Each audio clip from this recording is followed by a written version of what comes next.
Hello, everyone, and welcome back to yet another episode of the Eljay Johnsen Show. The show airs every single weekend, every Saturday at 4 o'clock p.m. Eastern Daylight Time, unless specified otherwise over on Twitter, where you can find updates and guest announcements every single Tuesday. Make sure that if you have any questions or comments that you want me to be aware of and see, head on over to my email at ljjohnson@gmail.com. Remember, that's JOHNSEN. Okay, that's fairly seamless. I'm reasonably content with that. You suck. Okay, well, we're off to a wonderfully great start. I figure for long-time proud listeners, of nothing. For long-time listeners, you probably already are familiar with the one person who has been on this show the most. It's once again Tyler Anderson, otherwise known as Mesonak. Yo, what up? Hi, Meso. How's it going? Hello. Meso, why are you It's eating going on my good. show? Because I'm eating my new favorite pizza, and you're actually proud of me on this one. I've joined the oh, yeah. Pineapple on Pizza Club. That is great. true. That is actually fair. I'm quite happy. You've finally come over to. I don't know. I can't say our side, but I can't even say the right side because it's just a type of pizza. But you've finally seen the Pineapple Light. Listen.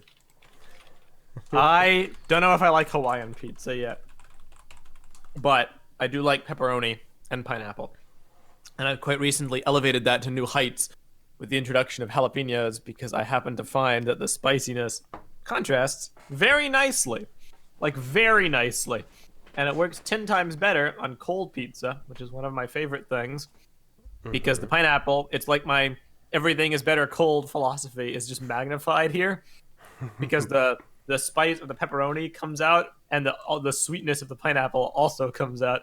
So it's like, oh dang, the extreme clashing flavors at war with each other in an epic battle. It was like, it's good. It's really good. That's fantastic.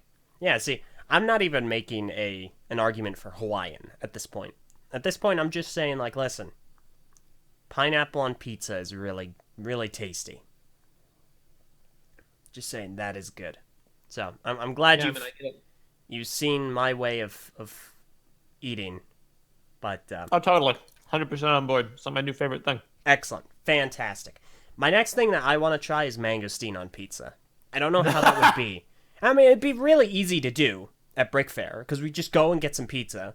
We go and get some mangosteen. Trust me, I'm going to get, like, just arms full of mangosteen. And just cut it open and put the slices on. It'll be super easy. Fair enough. We're going to do it. Awesome. Fantastic. All right, well, in that case, let's go ahead and get things started. Since it's been a while, since you've been trying so desperately since the last time you were on to claw your way back here. You put me on a blacklist, dude. No, I see. I misspoke earlier. I didn't put you on a blacklist. But you did use You put me on a gray list. You used up... I have this rule saying if you've been on an episode 3 times in a year, not within 365 days, but... For instance, if you've been on 3 times in the year 2018, I'm not going to have you on for the rest of the year because I want to cap it at 3. And so then when the new year starts, then it resets and you can be on 3 more times. Yeah. And you used up your 3, but you've been trying very, very hard to come back because you want to have more conversations, which makes me happy. Listen, man, I have 2 things to say to that. Number 1, of course I do. Contrary to popular belief, you're not the only one who still likes talking about Bionicle. I love it.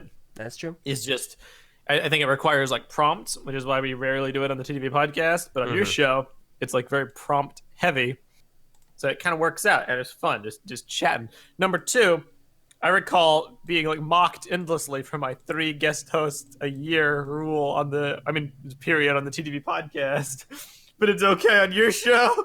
Okay, so there is there is a difference there. So the difference is that I will cap people at 3, not I will agree to have them on 3 times. So if the first time isn't all that great, I can be like, well, you've been a guest, thank you, and then move on. But in this instance, I have that ability. But if anyone wants to come back, I still have the flexibility to have more different people on. So, touche. I have nothing to say to that. That makes sense. Excellent. Cool. It's not often that I render you speechless with an explanation. Plus, I was just kind of messing around, like the TTV podcast. The reason people mocked me for that is because I was like, okay, so if you're on a podcast once, you're entitled to 2 more extra spots. Essentially, like we will fit you in at some point, even if the person didn't work or didn't have good charisma with people. I would crack open that cold one. I would advocate for their spots to essentially be honored, just because they were like promised that, and that caused a lot of conflicts. Mm-hmm. Yeah. Well, that's understandable. On that note, since it's been a while since you've last been here, anyone who may not be familiar with you, go ahead and kind of give yourself a brief introduction. Okay, so my name is Meso, aka Tyler Anderson. I've been in the community for 11 years, and I am so in tune with the Bionicle community that I forgot my own 10-year anniversary, which happened back in November. That in hindsight, I would have liked to celebrate somehow, but I didn't because I'm a forgetful schmuck. I've been around the bend. I started off on BZ Power doing amateur fan fiction. When that didn't work, I went to YouTube and I did amateur music videos.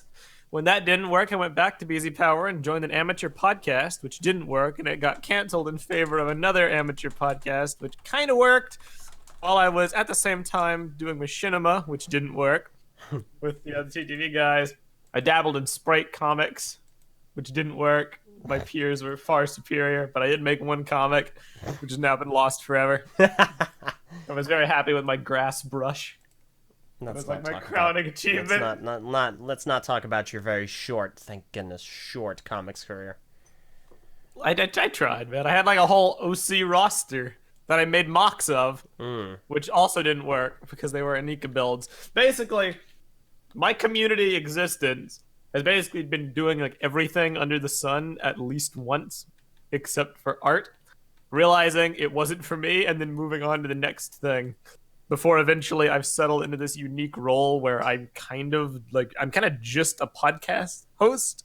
I consider myself a dude who has opinions about stuff that people actually want to hear, which might be a bit egotistical, but it's a result of the podcast atmosphere.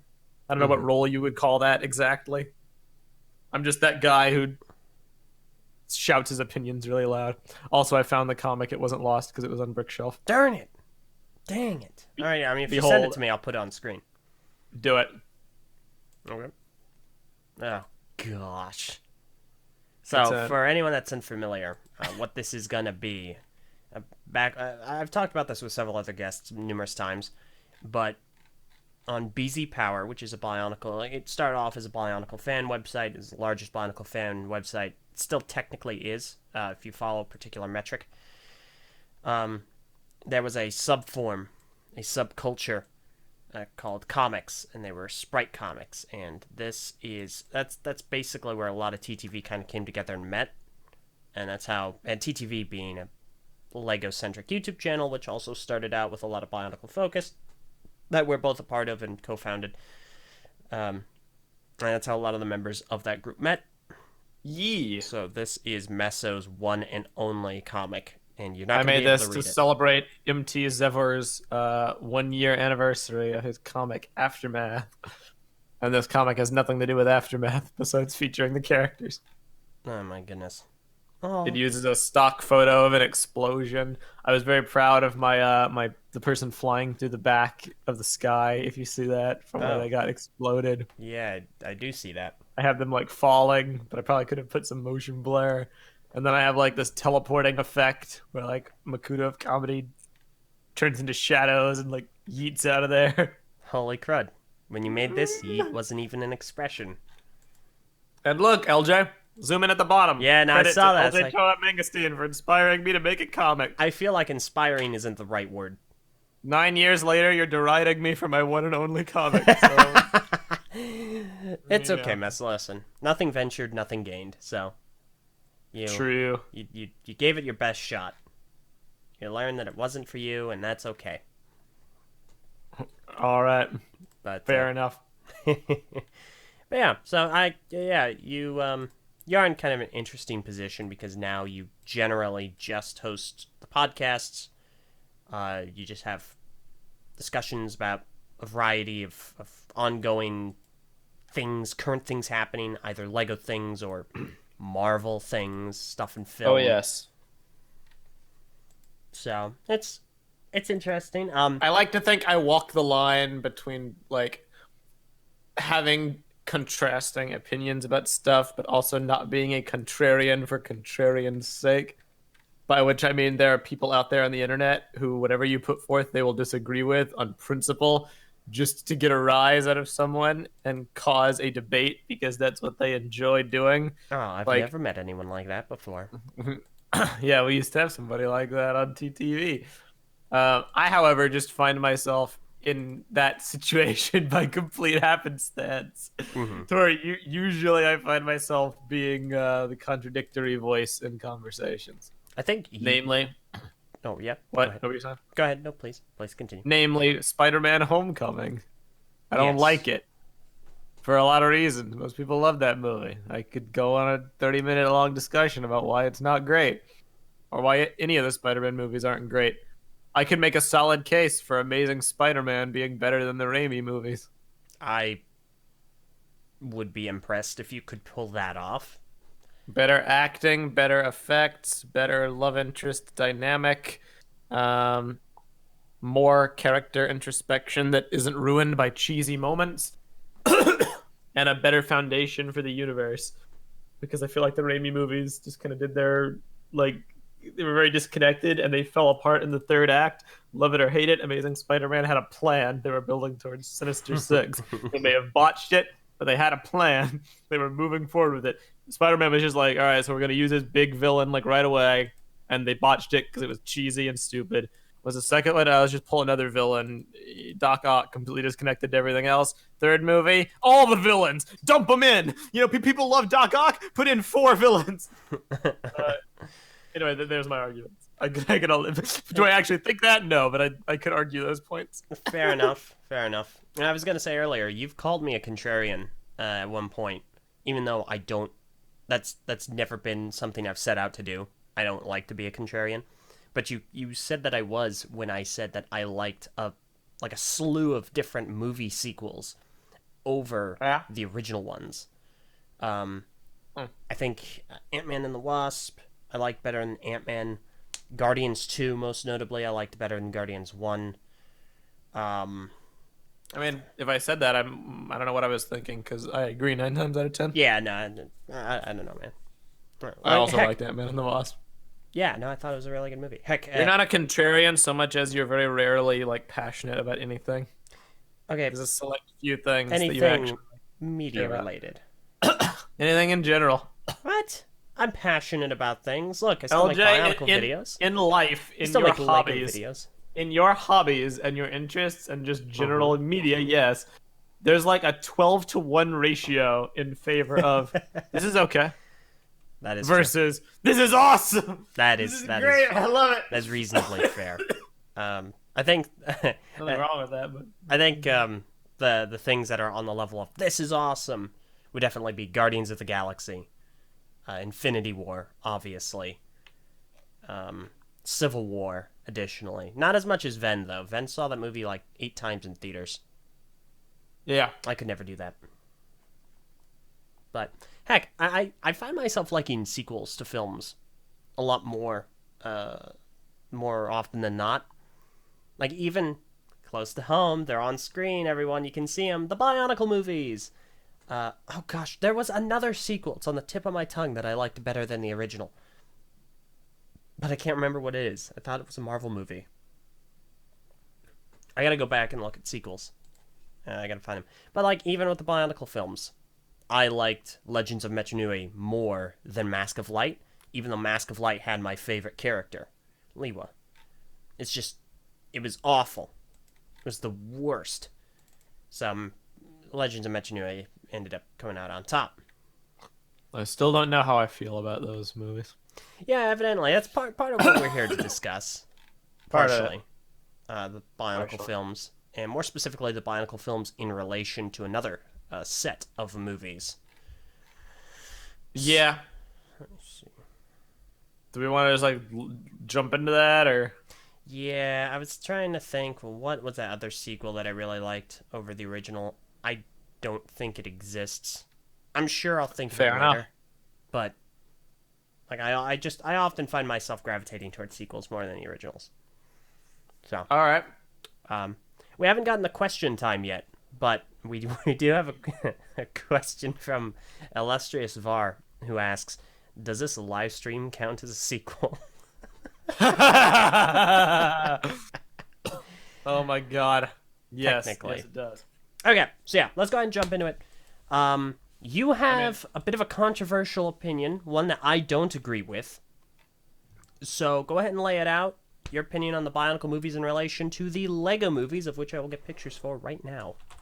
I mean, look, I think the Bionicle movies are trash. That's pretty much like, that's the point I'll die on the hill for. Okay. They're not good, Uh-huh. and they're the worst Bionicle media. Uh-huh. The point I'm not as passionate about is that the Lego movies are better, more specifically the Lego Ninjago movie. This was brought up on a podcast, and the only reason why we kind of got into it, and we were like, let's save it for your show, is because you thought that it was ludicrous to say. Like, no one could ever even say that Ninjago is better than the Bionicle movies. The Ninjago movie is complete and utter garbage. And while it certainly is lacking, it's like, I hesitate to use the word, it's objectively better than the Wow. Bionicle movies. It's in many something, different ways. something we should probably hesitate saying objectively better.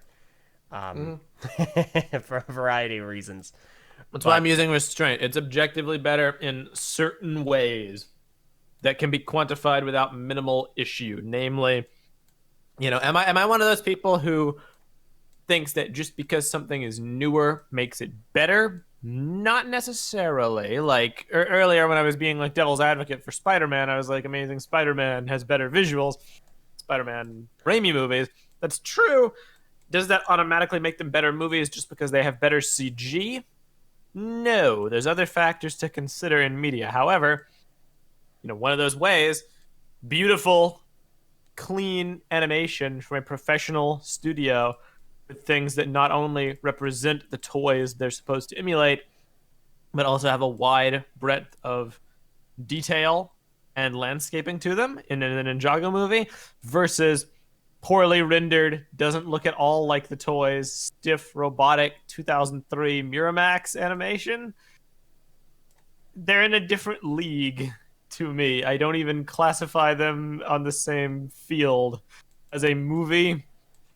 Pretty much everything is better about the Ninjago movie, except for the plot, which I still feel can be debated. But the plot of Ninjago is a mess. Oh yeah, and I guess editing. Because one of the biggest complaints about Ninjago was its super choppy editing, which I agree with. It was very amateurish. The whole movie could be better if they just recut the first half, but they didn't. Yeah, I'm of the opinion that I don't think that the Bionicle films are necessarily good. I have a natural bias toward them. I think that, I like them, obviously enough. I like them too. A lot of the time when I'm talking about things that you like versus when you're talking about critique, or you're talking about things that you enjoy or things that you dislike, or so on and so forth, objectivity, subjectivity, so on, I'll often cite The Legend Reborn, the fourth and final Bionicle movie. I'm sorry to everyone who's a little annoyed by all my picture finagling. Just trying to get all the movies up here. But I often cite The Legend Reborn as being a movie that I don't think is good, but that I will always say I like. Like, I just always... I just enjoy that movie. I just think it's an immensely entertaining movie, and I have a strong enjoyment of it. I feel like the Ninjago movie falls into a similar vein, where I don't think it's necessarily... I'll say it's an average movie, at the very least. It's just an average movie, but on that same metric, I think that all of the Bionicle movies are marginally better than it. Just very slightly. I just think that they're more consistent. They're better structured. I think that I won't say that they're better acted. I definitely think the Ninjago movie probably, because I mean the Ninjago movie hires actors, full screen actors, as opposed to voice actors, and there's a whole dichotomy there. But I digress.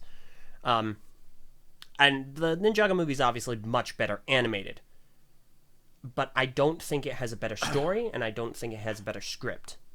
I definitely think all the Bionicle movies are much better in those regards. They're better films, and I think they're much more palatable. Now, when you say better script, do you mean the plot, or do you mean the dialogue, or do you mean both? I mean mostly the dialogue. There is no line in the Ninjago movie that is worse than, here we go, "'Cause that's what friends do," or "You're gonna be lava bones." Are you kidding me? Are you kidding me? Because that's what friends do is worse than green. Yes, because that was a comedy scene. I mean, that's what Friends Do was not a comedy scene. That's why it's hard to talk about Ninjago without discussing comedy, because it tries to be this really jovial film, this very comedic movie. It really wants to be a funny movie, and it's hard to talk about comedy because comedy is just so subjective. There's no metric. I didn't find the majority of the Lego Ninjago movie to be funny. I thought it took its jokes. The jokes were stretched out too much. It wasn't a very entertaining film to me. I didn't laugh very hard at it. I think the one thing that consistently makes me snicker or chuckle is probably the scene where they have the Jim Croce song and Garmadon and Lloyd are like playing catch. Like that's a good scene. I really liked that. It also, I grew up on Jim Croce anyway, so it's like, yes, perfect, beautiful. And the only times in the movie I didn't find it funny was when it's just like Garmadon and Lloyd going back and forth for 100 years. There's tons of other moments in that movie that are really solid comedy. Like Garmadon in the cage talking to the other ninja, talking about how he has 4 arms, like a snake bit him. And like when Garmadon's pulling out his book and he's like, I wonder why there's all those low reviews. Probably trolls. So there's like so many good moments in that movie. Zane, almost everything Zane says, comedy gold, but you're right. Comedy is subjective. I only bring it up in the constraints of which is worse to you. Comedy attempts that don't land, or serious moments that come off as comedy because they're just so cringy. Like, because that's what Friends do. Yeah, but name some others. I'm curious to hear some more examples of serious moments that are kind of undercut. Because over all the Bionicle movies, like, it's very difficult to compare the Bionicle films outside of Ninjago. Like, I've got all 8 of these films that we're discussing on screen. I like all of these movies. I think they're really enjoyable movies. I think the Lego movie is probably my favorite of this whole allotment. It's just such an absolutely solid film to me. The Lego Batman movie is right alongside it. Right after that, it's the Legends of Metro Nui, and then everything else. The weakest of all of these, I feel, is Ninjago. I don't think that it's as gripping, it's as consistent. I don't think it does. I think that the emotional moments are fine. I just also feel like the ones from Bionicle, to me, are more memorable. And I don't know if that's because it's actually the case, or if I'm biased. Well, I mean, I think it is definitely the case, but I think that it's because... I think it's because the movies are part of a larger mythos. We're not treating them as just movies. We're treating them as this piece of the Bionicle puzzle. I can't watch Web of Shadows and ignore all of Vakama's stuff in the books. If I could, maybe I'd be one of those people who like really hates 2005 because Vakama's twist makes no sense. But I can't detach myself from that one time that I also read the novelization. So I get what the writers were trying to do. They just had to abridge it for the movie. Ninjago has no such luxury. Ninjago is standalone. It's its own standalone thing. There's nothing else in its world. It actively ignores all other continuity. You know, it's by itself. So it lives and dies on its own merits. Bionicle, I can look at Mask of Light, and I don't really know where I'm going with there, except to say, Takua has a character in Mask of Light. He didn't have a character in any of the other content of Bionicle. They just make it up for the movie. He's a personality now. Before he was like an audience insert. It's stuff like that. It's part of a larger puzzle. Now, I'm getting like slightly off track. Dialing it back. Okay. You asked, name some other examples. Yeah, that'd be cool. I'm not saying there aren't any. I'm just this is kind of subjective too about what's cringy or not. But I'm building up to a point. Reasonable. There's Takua and Jala's like exchange when he's getting the mask, which has been memed into an insanity, and just a simple game of Coley. Okay, I've heard this for years. I've heard this being derided for absolute literal years, and I never honestly understood why people thought that was bad. I thought that tied in. I mean, obviously, it's a very cliched. That's what makes it bad. But I mean, I'm not someone who thinks that cliches are always bad. Okay, here's why it's bad. Okay. It's bad because Bionicle is part of an overarching story. If this was a movie, and it's the only time you ever see Makuta, and Makuta dies after this, then you can say, all right, this was just Makuta being cocky. He wanted to humiliate, Takua. That was all he was doing. It would be trite, it'd be cliche, but it would work. But then later, in 2008, when Makuta comes back, obviously he come back in 2007, but when he fully comes back and reveals his plan, I may have like Makuta's Guide to the Universe, where he talks about this, and he flip-flops between this was all my plan the whole time and I meant to get defeated, or some things went awry in my plan, but I still kind of recovered from them because I'm just so great. I wove them in. I'm just like, neither of those things would have ever happened had he acted logically. He's portrayed as both this amazing, manipulative chess master dude and also the stupid, overconfident villain who lets his plan get ruined because he decided to have a Coley game instead of using his 42 Krata powers to freaking kill Takanuva. That's why it's bad. It's because the movie is not isolated. The movie is the kind of Bionicle that has to dumb the story down to really abridge it for the kids. And that's why I think the movies are way worse than like the books or the comics or, Greg's stuff. They have different writing styles. If the movies existed on their own and Bionicle was just them, Bionicle would be treated a lot worse because it wouldn't have the depth of story. But the movies also wouldn't be criticized nearly as much because they'd be their own, work. They'd stand on their own. They'd just be another kid's theme, another kid's story that follows, tropes. But cringy moments like those remind me, oh, hey, this is written for kids. The dialogue is like really, the plot is very simplistic. Don't think about it too much. In Legends of Metro Nui, admittedly, I think that movie was the most solid of them all. Yeah, I'm a little... See, this is where I get caught in a trap, because I've made myself out to be someone that does their best to provide as many different opinions as possible in an attempt to provide a semblance of objectivity when it comes to whenever I review items of Bionicle nature. My recap reviews, I made it a point after a certain point to bring up only community opinions that I recalled or objective observations about the sets. And if I had a personal opinion, I would let everyone know, hey, this is how I feel about this aspect. And a lot of people took that to mean, oh, so you're saying your opinion is objectively the truth. You're saying that your objective facts are your opinion, which is not the case. I have a lot of different opinions, varying opinions that disagree with a lot of what's said in my reviews. But, that being the case, Legends of Metro Nui is my favorite, and I also think it's the best of the Bionicle films. which I don't think many will disagree with you on. I have an argument to make that Legend Reborn is the best movie.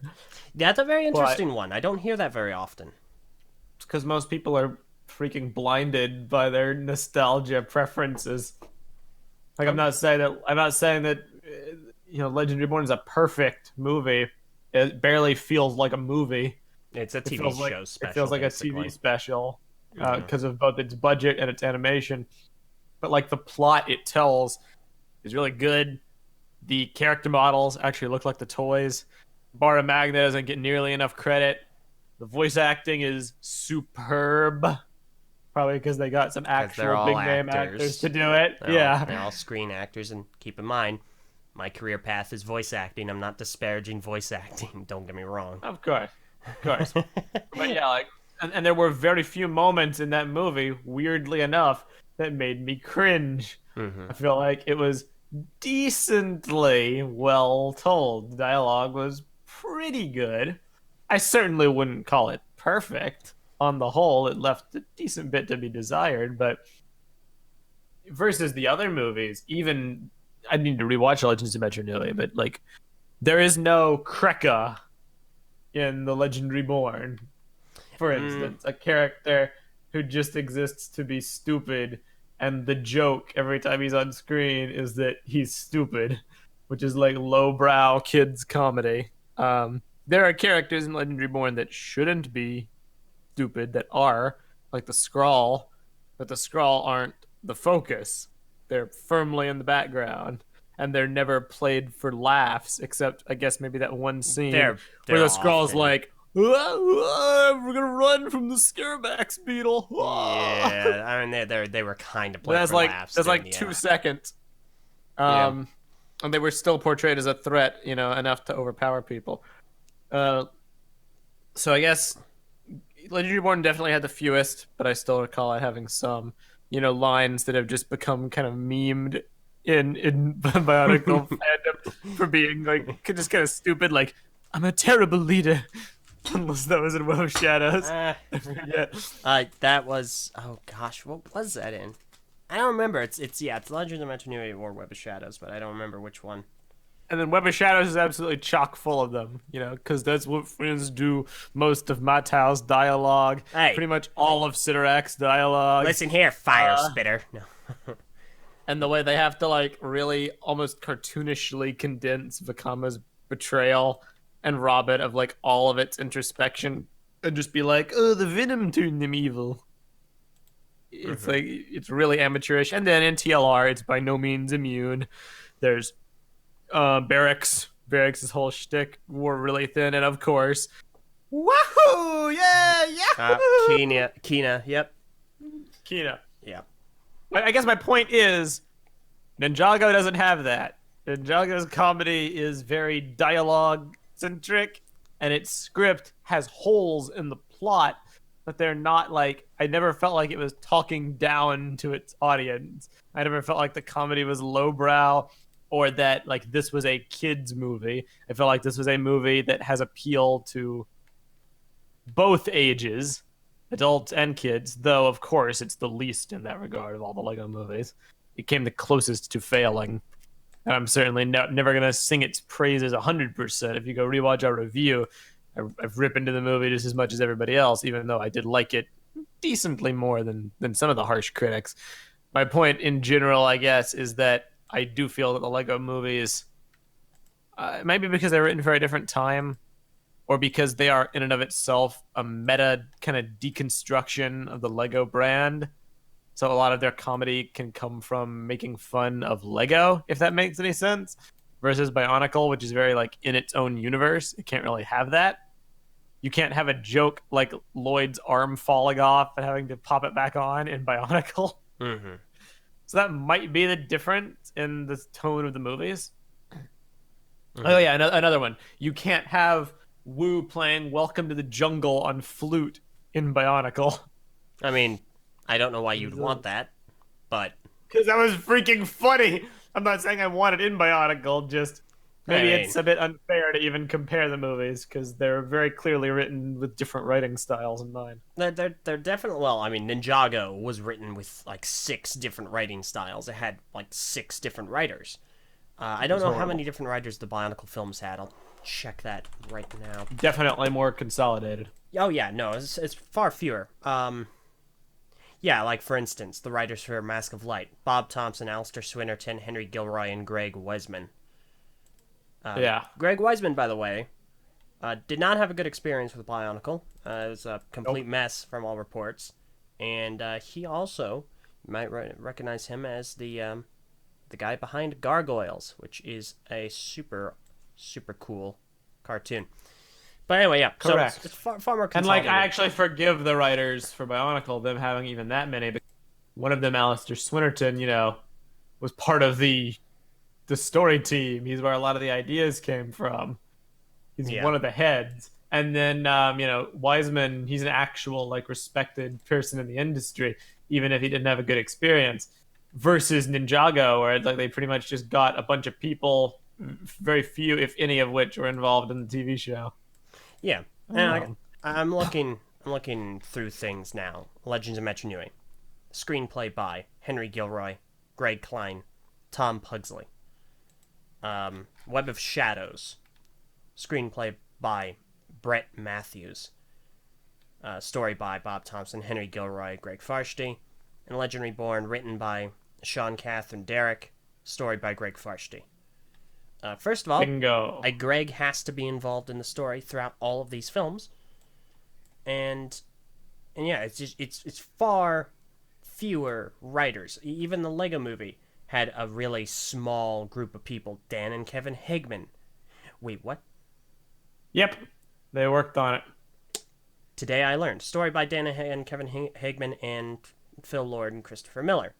Screenplay by Lord and Miller. And it's very small. That's usually how it's consolidated. But then you jump to the Lego Ninjago movie. Screenplay by Bob Logan, Paul Fisher, William Wheeler, Tom Wheeler, Jared Stern, John Whittington. That is 6 individual people. That's just the screenplay. Story by Hillary Winston, Bob Logan, Paul Fisher, William Wheeler, Tom Wheeler, Dan and Kevin Hageman. That's like 7 people, roughly.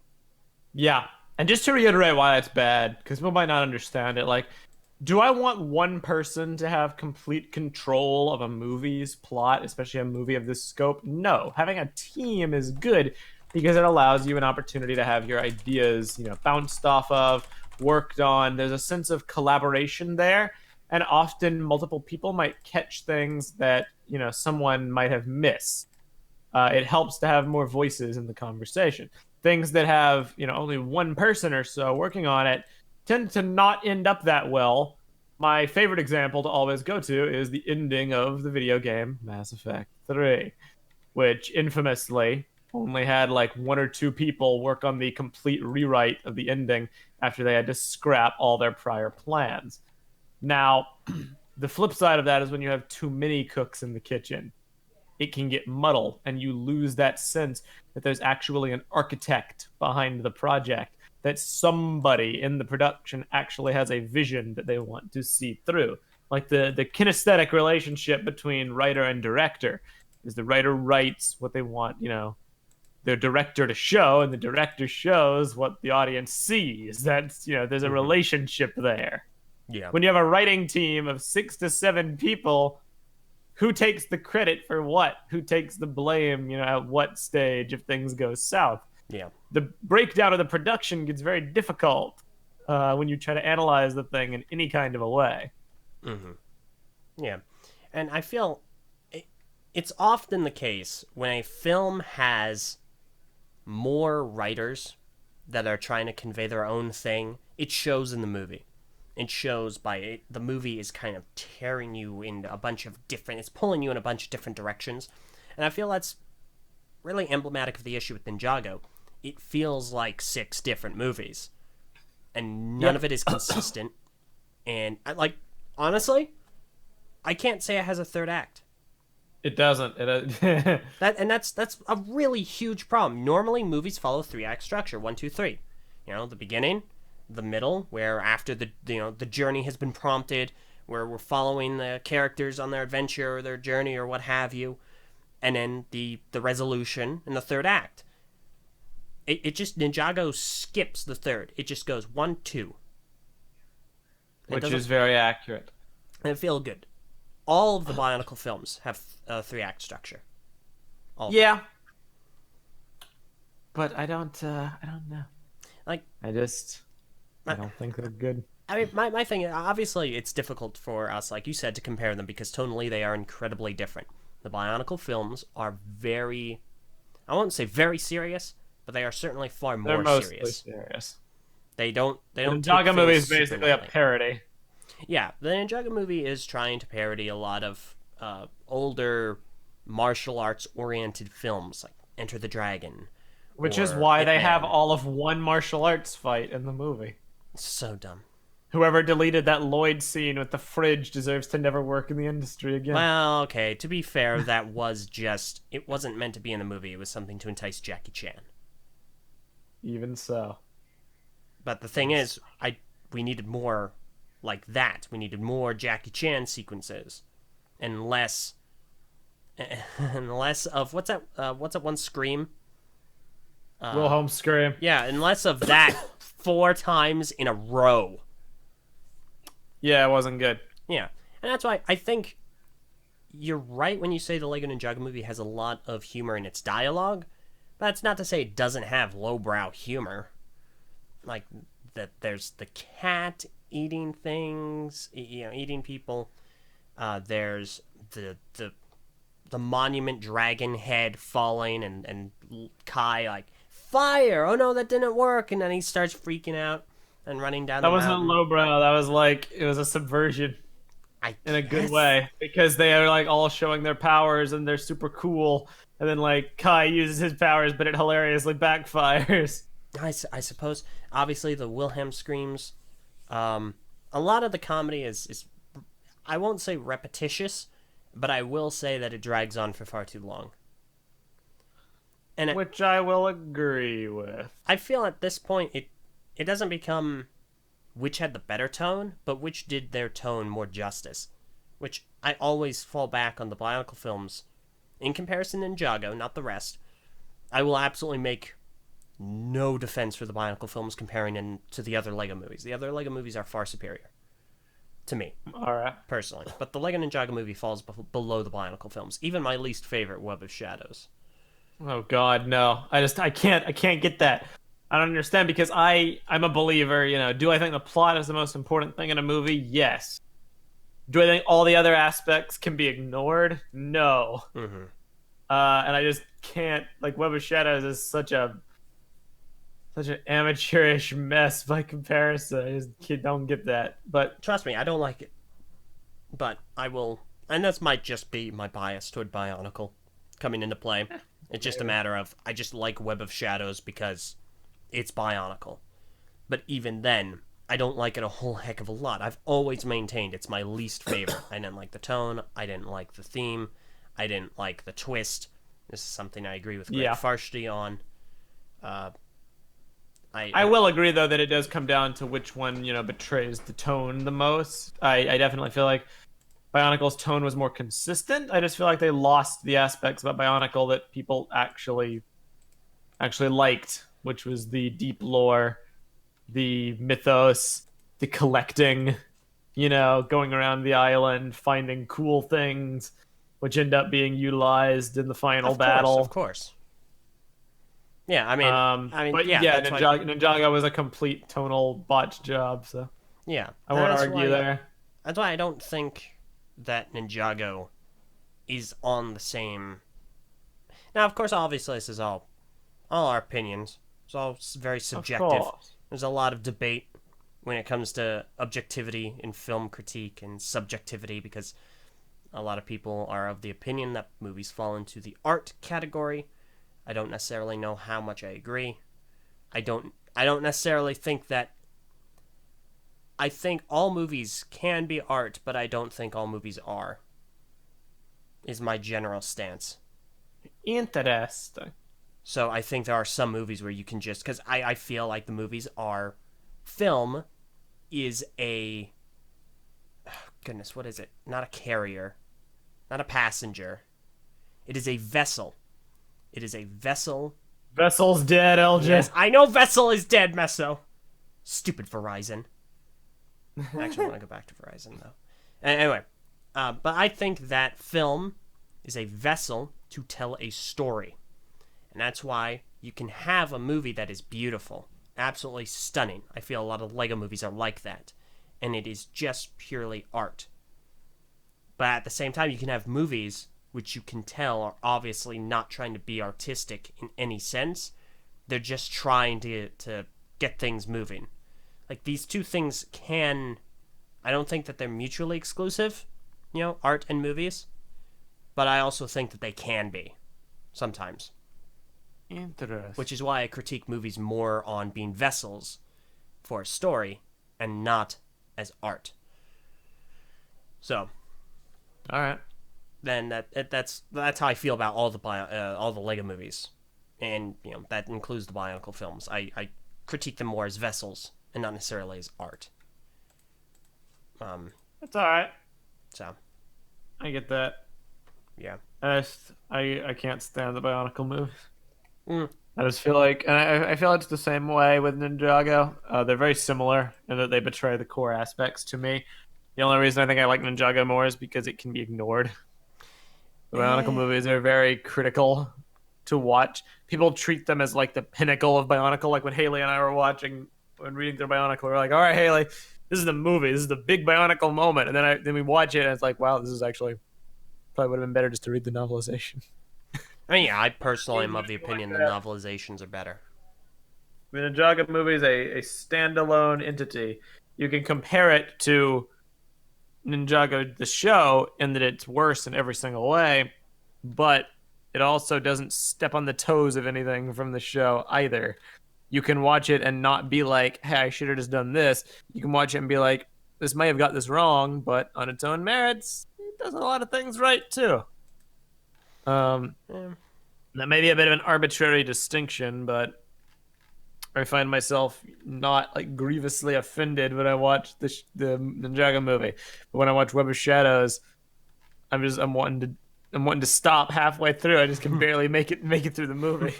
It's so insufferable. Every time I hear Sidorak talk, it's horrible. No, I can't remember Sidorak quote from the movie. What does that tell you? I'll try and find something. But I've memorized Sidorak's quote from the Bionicle Revolution teaser. Yeah, I know, trailer, and that's terrible. That's not something. but I haven't memorized the movie. Let's see. Here we go. A new race of warriors shall emerge.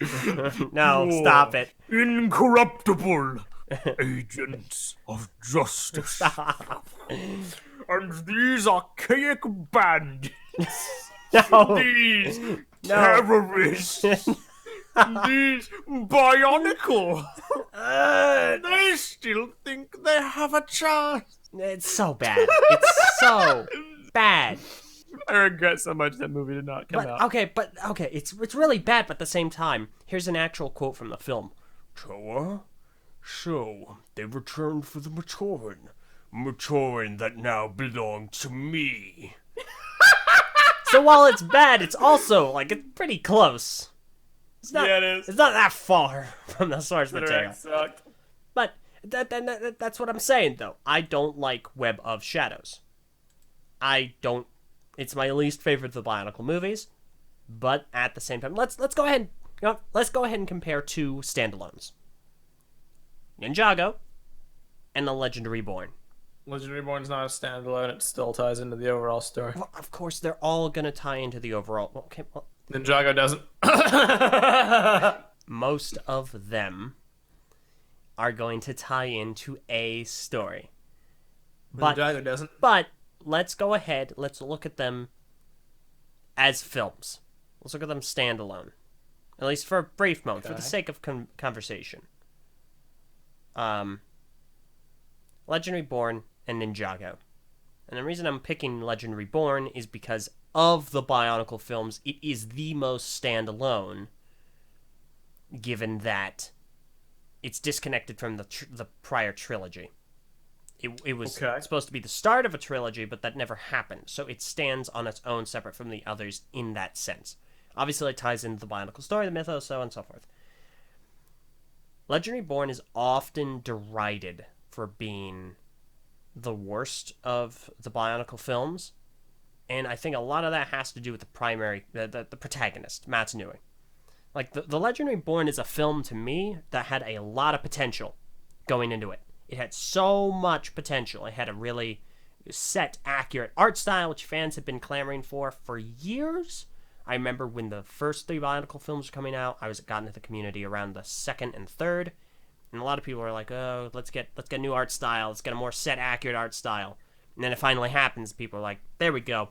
That's what we're talking about." And then some people were saying, "I don't like this. I want to go back to the other one," because it got so accustomed to it. So it had a really good art style, had a really good art direction, and a really good voice cast.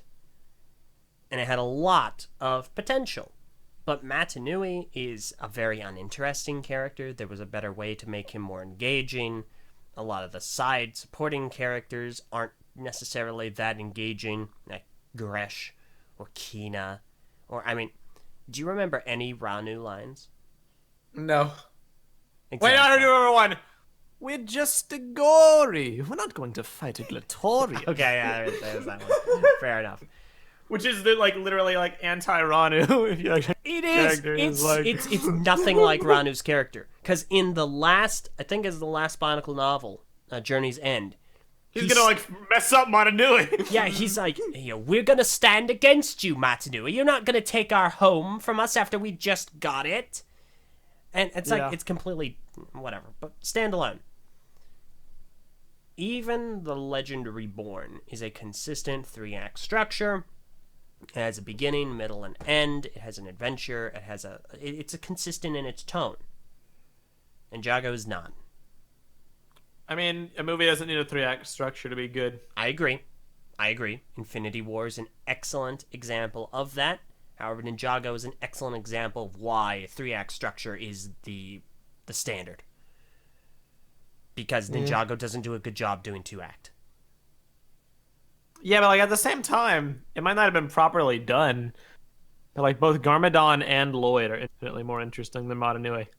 And I agree. There's discussion about which one is the protagonist. Some people say Garmadon has more, development than Lloyd, even though Lloyd is the main character.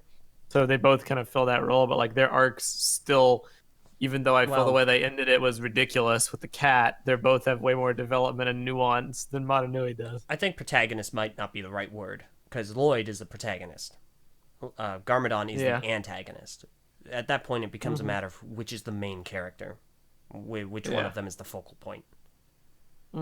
So, I agree. I think the characterization of those two are really good. But the characterization only went to those two. There's a little bit with Misako or Coco or whatever you want to call her. A little bit. There's enough. But Cole, I feel like I feel like maybe Ranu has more lines in Legend Reborn than Cole does in Ninjago. More memorable lines, yes. At the very least. But fight me on this. What do you remember about Vastus from Legend Reborn? No, obviously nothing. But he wasn't a focal point. He wasn't even a supporting character. Cole was he was a supporting character, but he was not what the movie was about. He contributed about as much to the story as Vastus did. He was a part in the conflict. He was a fighter. He was a Glatorian that had to be convinced. He was a friend that had to be convinced. You can make that criticism as in that it's bad for an adaptation of the TV show, but the way I look at it, Ninjago has 2 strong characters, Lloyd and Garmadon, one character that's pretty good, which is Coco, and then Legend Reborn has one strong character in Akar, a character that I think is pretty good. I'll defend Matanui. I can do that. I think Matanui was handled pretty well, and I guess Metis. Some people like Metis. I guess Metis, yeah. So yeah, Here's the problem. Vastus was never advertised as a primary part of this story. Cole is a part of the core group. He is in the poster for the movie. He is one of the primary... He is supposed to be one of the primary protagonists. He's right there. He's supposed to be part of the team. Name a character trait about Cole in the movie that isn't cool or likes music. I mean, I can't, but those are two character traits. Name a character trait about Vastus. And that's fair. That's perfectly fair.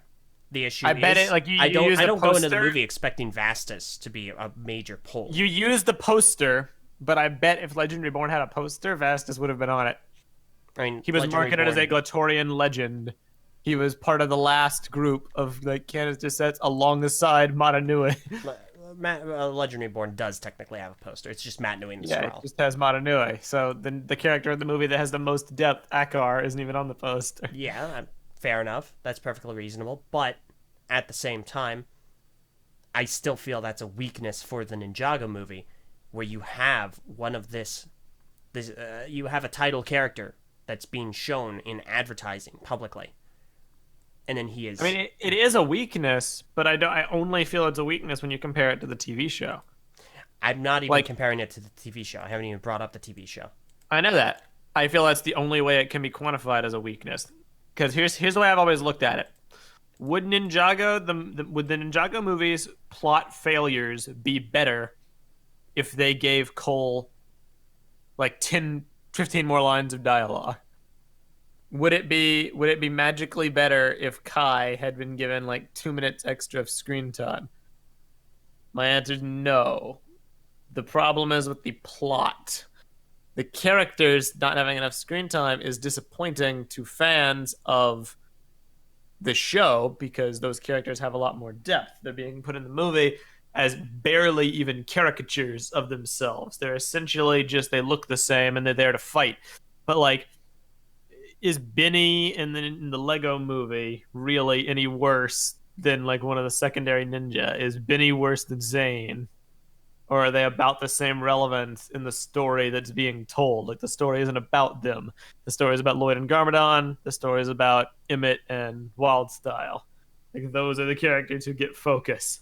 I don't. That's just disagree. how the plot works. I don't disagree with you. I also won't fully agree, because a cast of characters in a narrative story is important. You know, obviously you have your main characters, which are the most important, but the supporting cast has to pull their weight, and Ninjago's doesn't. Fair enough. I don't You know think... what, Eljay? I agree. All right, cool. Awesome. But yeah, So that means Infinity War now gets docked 3 points because Falcon didn't have a character arc. I'm not saying every character has to have a character arc. I'm just saying... Okay, fine. Okay. Docked 2 points because he didn't have like 2 extra minutes of screen time. Name a Falcon character trait besides he's cool and he's Cap's friend. But here's the problem, though. You're not wrong. You're not But the necessarily movie wrong. isn't brought down because it's not Falcon's story. I know it's not Falcon's story. I'm not saying that it's Cole's story either. No one I'm just freaking saying criticizes Infinity War I'm just because saying Falcon doesn't POV. you could give the movie would probably be better if they weren't in it. No. Yes. Then you lose that whole angle of Lloyd feeling isolated from people and the ninja are his only friend. Oh, okay. They're there to like fill that role. Yeah, fine. Take Cole out of the movie. What changes? Lloyd has to convince his friends. Lloyd has one less friend. So? And I don't disagree. You could take Cole out of the movie. You could take like any of them out of the movie. Lloyd just needed one friend to make it work. But my flip side is you could take Falcon, Black Widow, Rhodey, any of these like supplemental characters out of Infinity War. The reason like none of them have ever had movies. None of them have character arcs. They're just there. Mm-hmm. And they're there to be, as cynical as this sounds, they're there to be fight scene fodder. They're there in the movie as supporting characters, not because, they have this amazing story arc that needs to be told, or they're enriching the movie by having their story. They're there because they have decent rapport with people in the dialogue. Mm-hmm. They're there to have other voices to bounce off of. Sometimes they're there to be a dissenting voice, like when Cap says we need to do something and someone's like, I'm not so sure that's a good idea. It's like in the Ninjago movie when Lloyd's like, we need to do something, and the others decry Lloyd because they don't think he's a good leader. Mm-hmm. They're there for that purpose. You could. Yep. That's barking up the wrong tree as far as what's actually wrong with the movie. The ninja not having focus is only bad because they did in the show. If the show didn't exist, nobody would be complaining quite the same way. And I will stick by that. That's a point to discuss. I don't necessarily agree because when I've been talking about the Lego Ninjago movie, I haven't brought the show up at all. Yeah, I know that. I don't think your point's hold up. I don't think... My point is, it isn't that these characters need to have a narrative... They don't need to have their story arcs. They need to have a narrative impact. And Cole doesn't. I don't feel that... I think you're right in that Lloyd needs to have some friends. But I don't think that the amount of friends that he has... I feel like it's just a bloated cast. And I feel the movie doesn't do a good job juggling those characters. Infinity War does a reasonable job because you're right. The characters don't need to have these story arcs. They can be just there, but they have an impact. Cole doesn't. They don't really have an impact. They're there for fight scenes.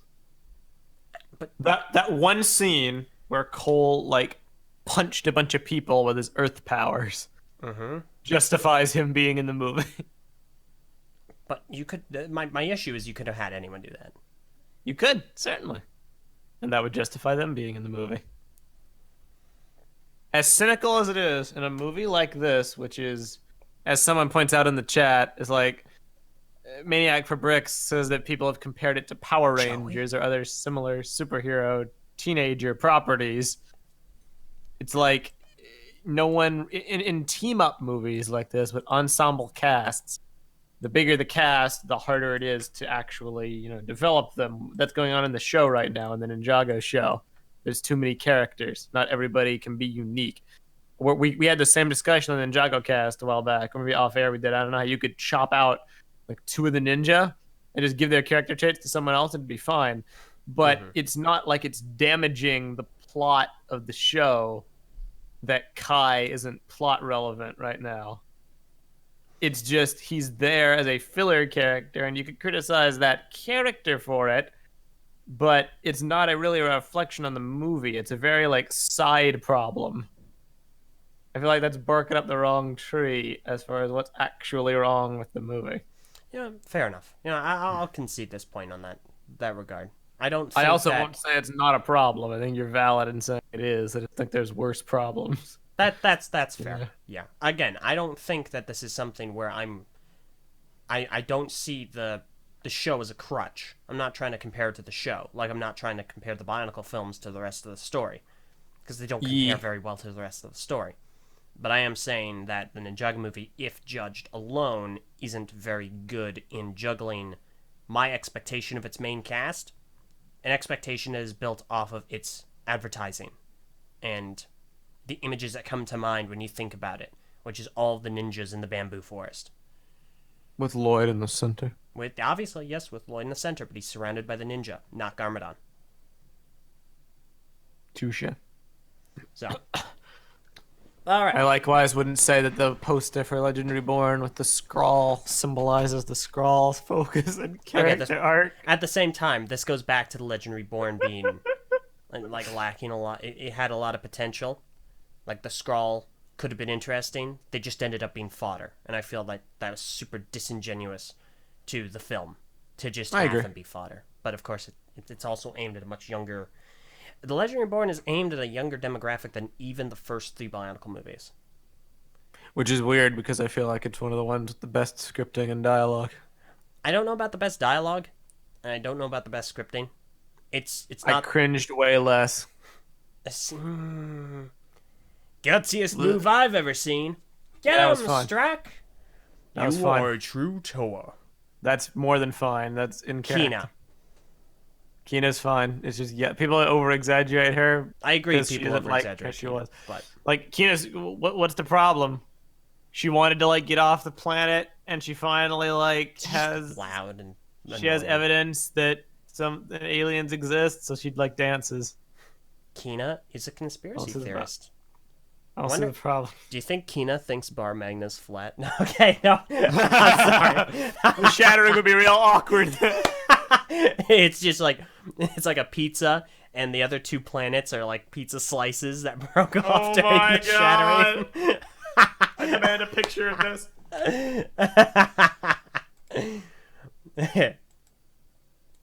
But yeah.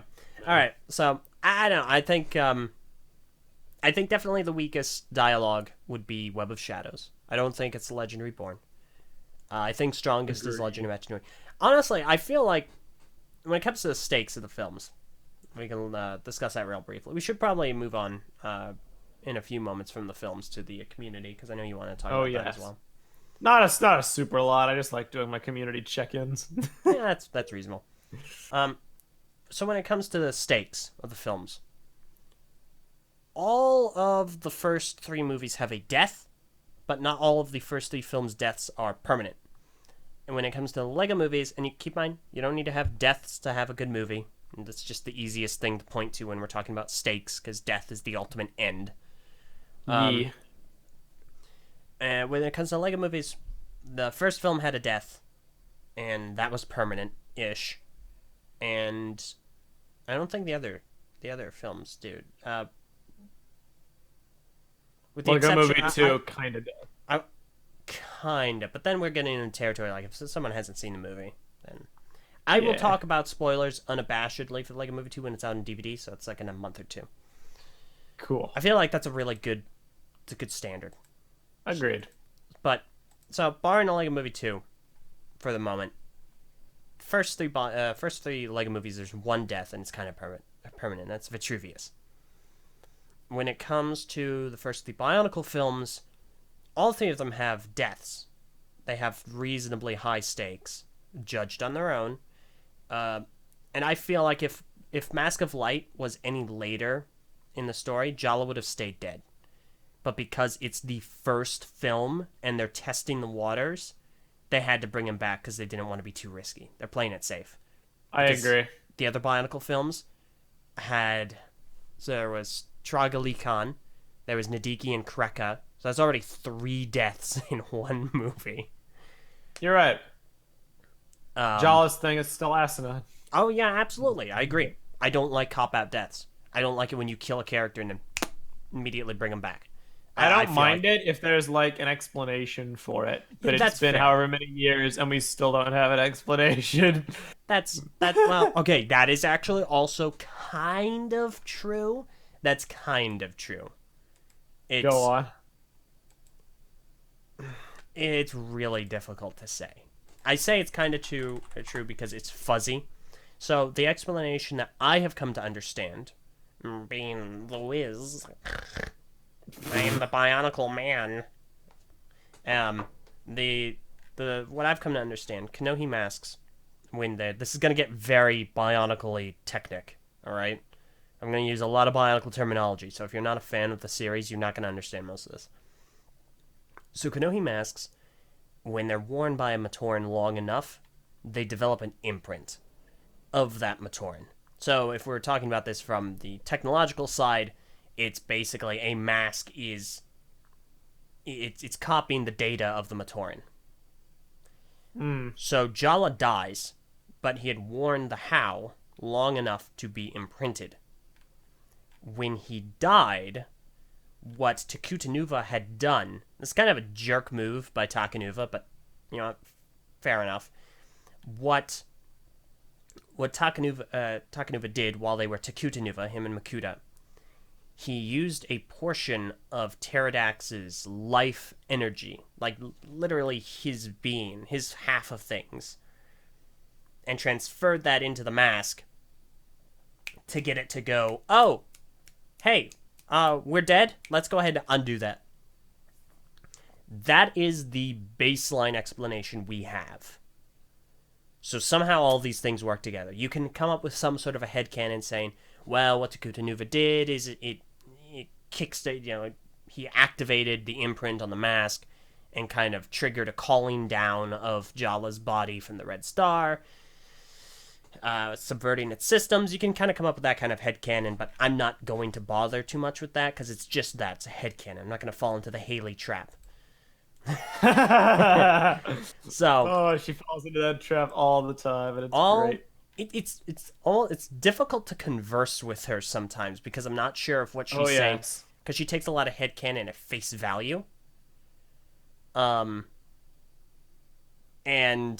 it's hard to determine, well, what are you talking about? Are you talking about your headcanon or something that's actually a thing? Talking with Haley is hilarious. It's so good. I really respect her outlook on media, which is just like, hey, I'm along for the ride. I'm just living it up and just having fun, you know?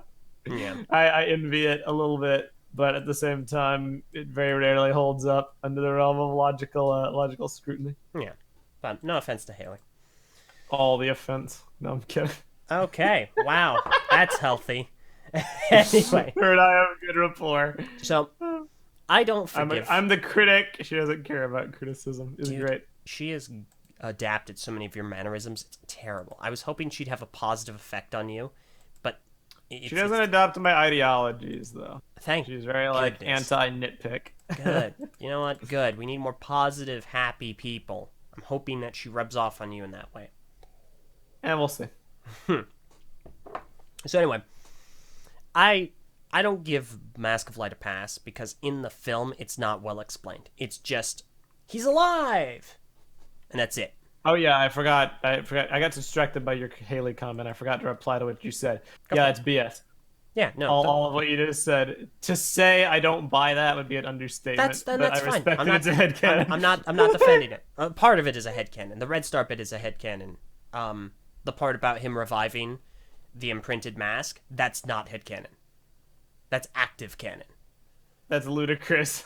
Like I said, the baseline explanation is Takuta Nuva used a part of Pterodax's life force to revive Jala from his mask, which had imprinted Jala's consciousness. God. That is canon. So, but I don't give the movie a pass for that because it is not explained in the film. It's auxiliary information. Now, the other movies are perfectly fine. At least the other two movies. The Legend of Metro Nui has 3 deaths. They are permanent, and one of them is pivotal for character progression. It is pivotal, and why I think it's a really good moment, and I think it's the best moment of the entire Bionicle franchise. Whoa. The movies. The best part of the Bionicle films. Best moment in them. I'll agree. Bionicle 3, Sidorak dies, and it's kind of goofy. But he is dead. And I think that's it. But he dies very gruesomely. So you're making the point that, like, Wu has a fake-out death in the... Yes. The Ninjago movie? I'm saying that with the exception of the Lego movie, which did its death pretty well, there are very low stakes in those films, comparatively. And I guess that really has to do with their tones. Yeah, but like in Ninjago's case, again, it's like this is an equal parts praise, and also I can't even really compare it to the Bionicle movies because it's so like meta. They're actively making fun of the stereotype of the mentor character dying by falling off a bridge. Mm-hmm. So like the fact that he doesn't really die, is that like a criticism per se? Like I wouldn't really say so. But only because of how the movie frames itself. If it was a serious movie, it would be a criticism. Yeah. But it's very clear they're like... It's one of the only successful genre parodies in that entire movie, which was supposed to be a genre parody. And every other aspect of that, I think it almost categorically fails. Like, it's supposed to be a kaiju mech movie, and like the mechs get destroyed like immediately. It's supposed to be a martial arts movie, but there's one martial arts scene. But like stuff like that, parody elements like that, they pretty much work. I have no grievance, even if it is a fake out death. I suppose. Batman doesn't have any deaths as far as I'm aware. Accurate. Now, at the same time, you don't, like I said, you don't need to have deaths to have a good movie. I think the Lego Batman movie is equal to the Lego movie. And the stakes are kind of low, kind of high.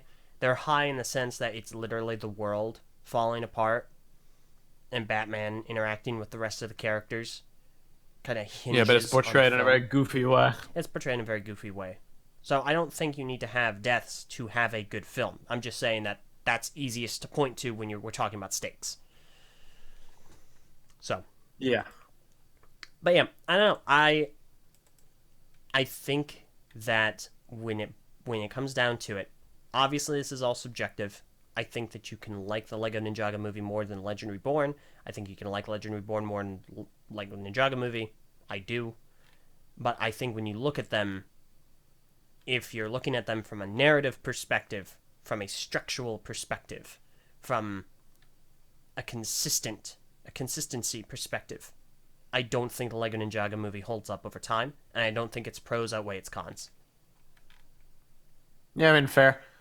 I don't feel strongly enough about it to debate it any further than that. The only reason I reacted on the podcast was because I think there's an argument made.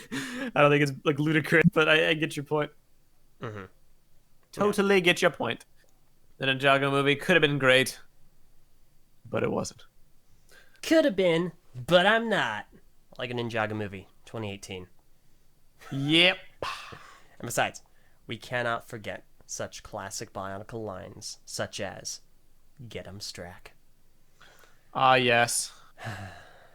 Ah, yes. Okay. All right. So, every time I'm on, I like to do my whole state of the Bionicle community shtick, where I'm like, hey, let's take a look at how everything's doing right now. And I figure there's a chance I might get asked a question on this later, so I won't go too crazy about it. But just want to report, we ain't doing all that good. No. But it's to be expected. I mean, you know this. You're in the community. That is fair. It's like the most... Well, it's interesting. I'll say that. Do you have any thoughts you want to share? Oh, no, go first. Go first. No, I mean, I don't really have anything crazy. I just want to be like, it's same old Bionicle fare. People bummed out about the ending. People bummed out about the state of Bionicle. People doing their own creative projects and them not going anywhere. It's like pretty much just checking off the checklist of the last decade. Except spirits are particularly low right now as far as the Lego side of things, because it appears like unequivocally that Construction is dead in the water. But Mesonak. Last time I was on, there was still a chance. What? It's not true. We've got Minecraft Big Figs. Oh yeah, you're right. Yeah, Construction lives on through Far Minecraft. From Home. Molten Man. Yeah, I mean, the spirit of constructible action figures lives on. It always will, so long as there's like mechs or articulated characters. But the Construction that we know, the Construction that we are familiar with, story-driven themes, with a core building system, be it the Bionicle system, Technic, or CCBS, that's dead. There was still hope last time I was on. I forget what month that was, that we'd get something new at Toy Fair. There were rumblings of new IPs or whatever. Will there be a new Construction theme? But the leaks didn't confirm anything of the kind. And then finally at Toy Fair, the only new theme we're getting is Hidden Side, which is definitely not a Construction theme. Mm-hmm. And it looks like it has a pretty sizable budget, plus Ninjago going strong, and the fact that there's like zero CCBS presence anywhere. It's over. Let's just accept that fact. At least for now, it's over. I work at a Target, so I actually have access to sales data now. I mentioned this on the last Brick Feed. For years in the community, we were like always wondering, if sets are on the shelves, does that mean no one's buying it and they're shelf warming, or that it's selling so well they keep having to restock? And I know I've kind of missed the boat on getting an accurate measure on this because the solo sets are a little old. But I can tell you that the solo Construction sets shelf warm beyond belief. Where do those go? What? What do they do with them? Like when they take them off shelves? I mean, obviously some things go to clearance, but like I don't know. Do they offer them to the employees? Just like, let's just get rid of them. Just take them. No, in fact, that's like strongly disallowed. What? You can't take merchandise home. Well, obviously you can't take it, but are you ever offered it? No, I haven't been. No, I don't believe you would. I think it would probably just get destroyed. That's wasteful. I mean, yeah, it is, but you know. Yeah. Point, Anyway, point continue. being, the sets that are actually still on shelves in my area at least are Darth Maul and Han Solo. The Boba Fett and Darth Vader sets have been sold out for a while, and they have not been restocked, as in Ouch. no more have been ordered, which means they've cut off support, at least in my store. And the Han Solo and Darth Maul sets are probably the craziest shelf warmers I've seen. I've worked there since October. I don't exaggerate. I check routinely. Not a single one has sold since I've worked there. So, just let that sink in. Star Wars Construction, I guess, was just an abject failure in every way. And most ways. Hesitate. Most ways that counted. To the fact where they had to cancel the last two sets they were making for it, which has been discussed ad nauseum. Just point being, there's no indication that Lego will be releasing a new construction theme anytime soon. We know for a fact there's nothing planned this year, and I would say very much just accept the reality that it's gone and move forward, knowing that Bionicle is purely in the hands of the community now. Yeah. Which I've also talked about at length. It isn't necessarily a bad thing. Like, even... oh, no, it's not. The Secret Walrus even says, system has advanced enough now that can almost just replace construction anyway. And to that, I kind of agree. There is no better time to get into system, into the bricks, and even Technic to a certain degree. If you like Bionicle, you're going to like other themes, such as Ninjago. You'll like Ninjago sets. You'll like Technic sets, because Bionicle started out as Technic. You'll like Overwatch to a very slight extent, since, Reinhardt and Diva. Now is a really good time to get into other themes. And especially Hidden Side. That's shaping up to be a fascinating looking theme. They're going in with Hidden Side, let me tell you. And again, I feel like people still doubt this. Every single time it's brought up, people are still like, it's not good, it sucks, it's cheesy, it's cartoonish. Watch Ninjago. If you're a Bionicle fan who misses your story and you miss your lore and characters with a focus on, collecting, pretty much all the Bionicle hallmarks exist in Ninjago. They might not be as, technological or have the same perceived darkness that Bionicle really didn't have.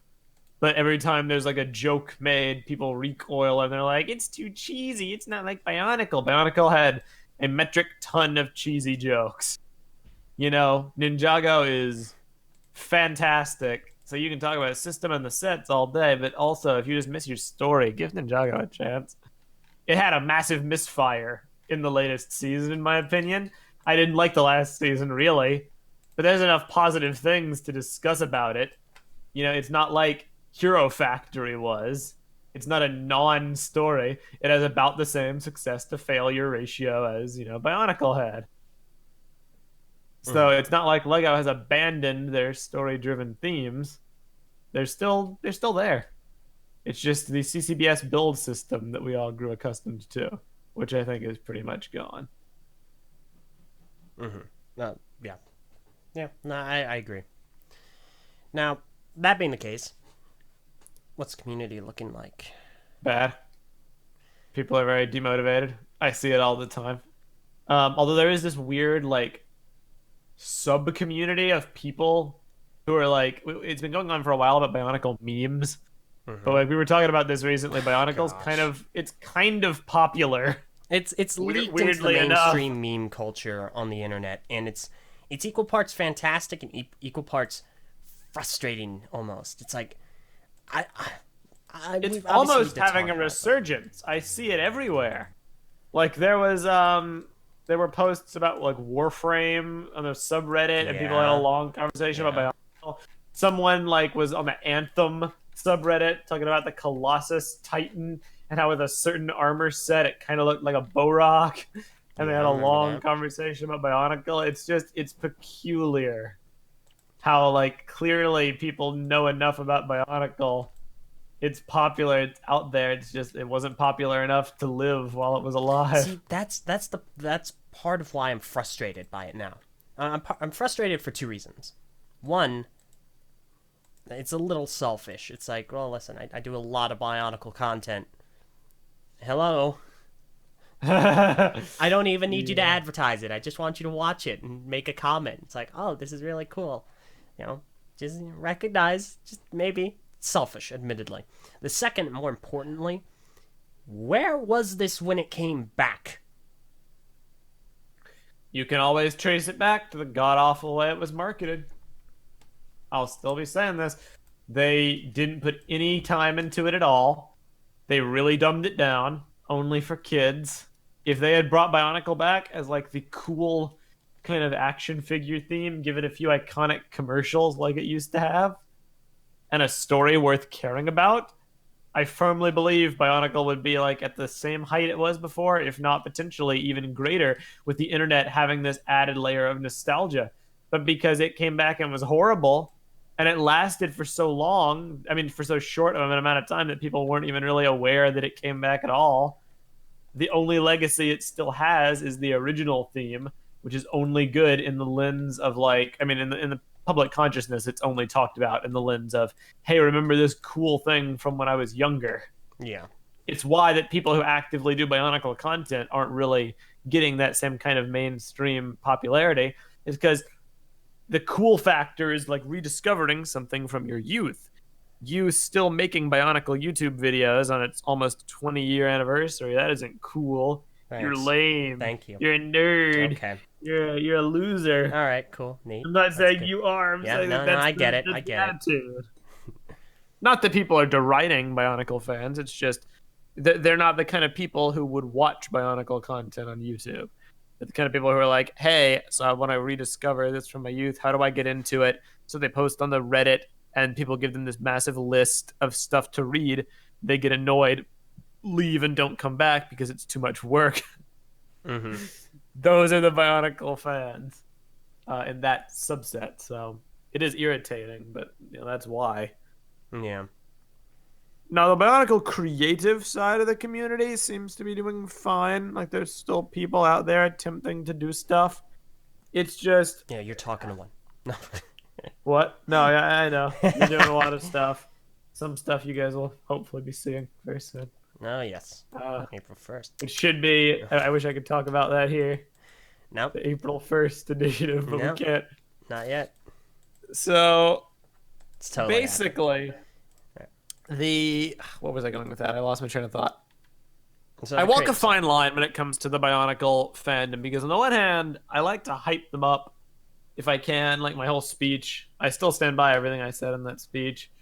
That's why it doesn't really matter that like I wasn't doing CCBS. Just do your own thing, and if you're having fun, please don't let anyone stop you or make you, demoralized. But at the same time, to tie back into how I introduced myself at the beginning of this podcast, I like to be on the periphery.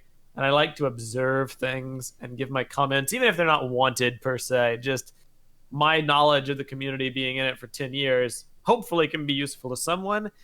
And the same traps that have always plagued the Bionicle fandom still does today in its creative sphere, which is over-ambition.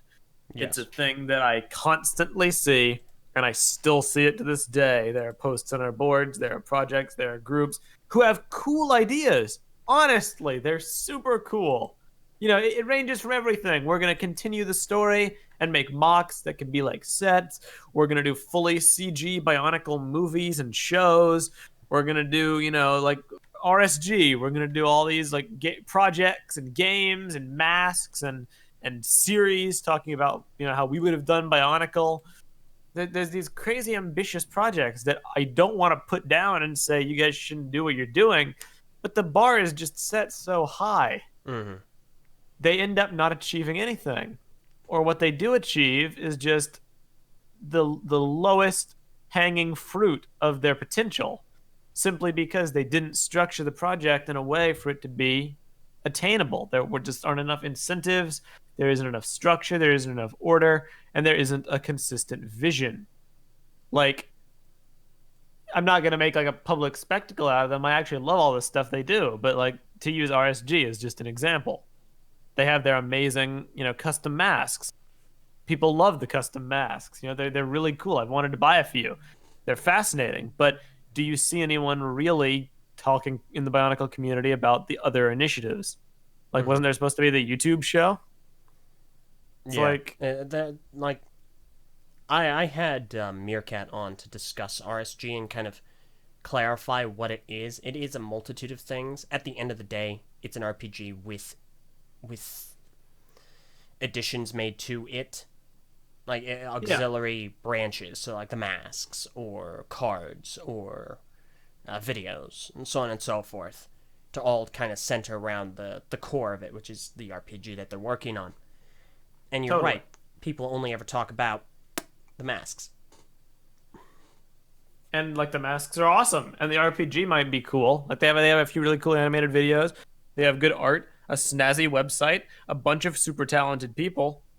But it's been in existence for a long time, and there's nothing. The core of the project has gotten overshadowed by the periphery.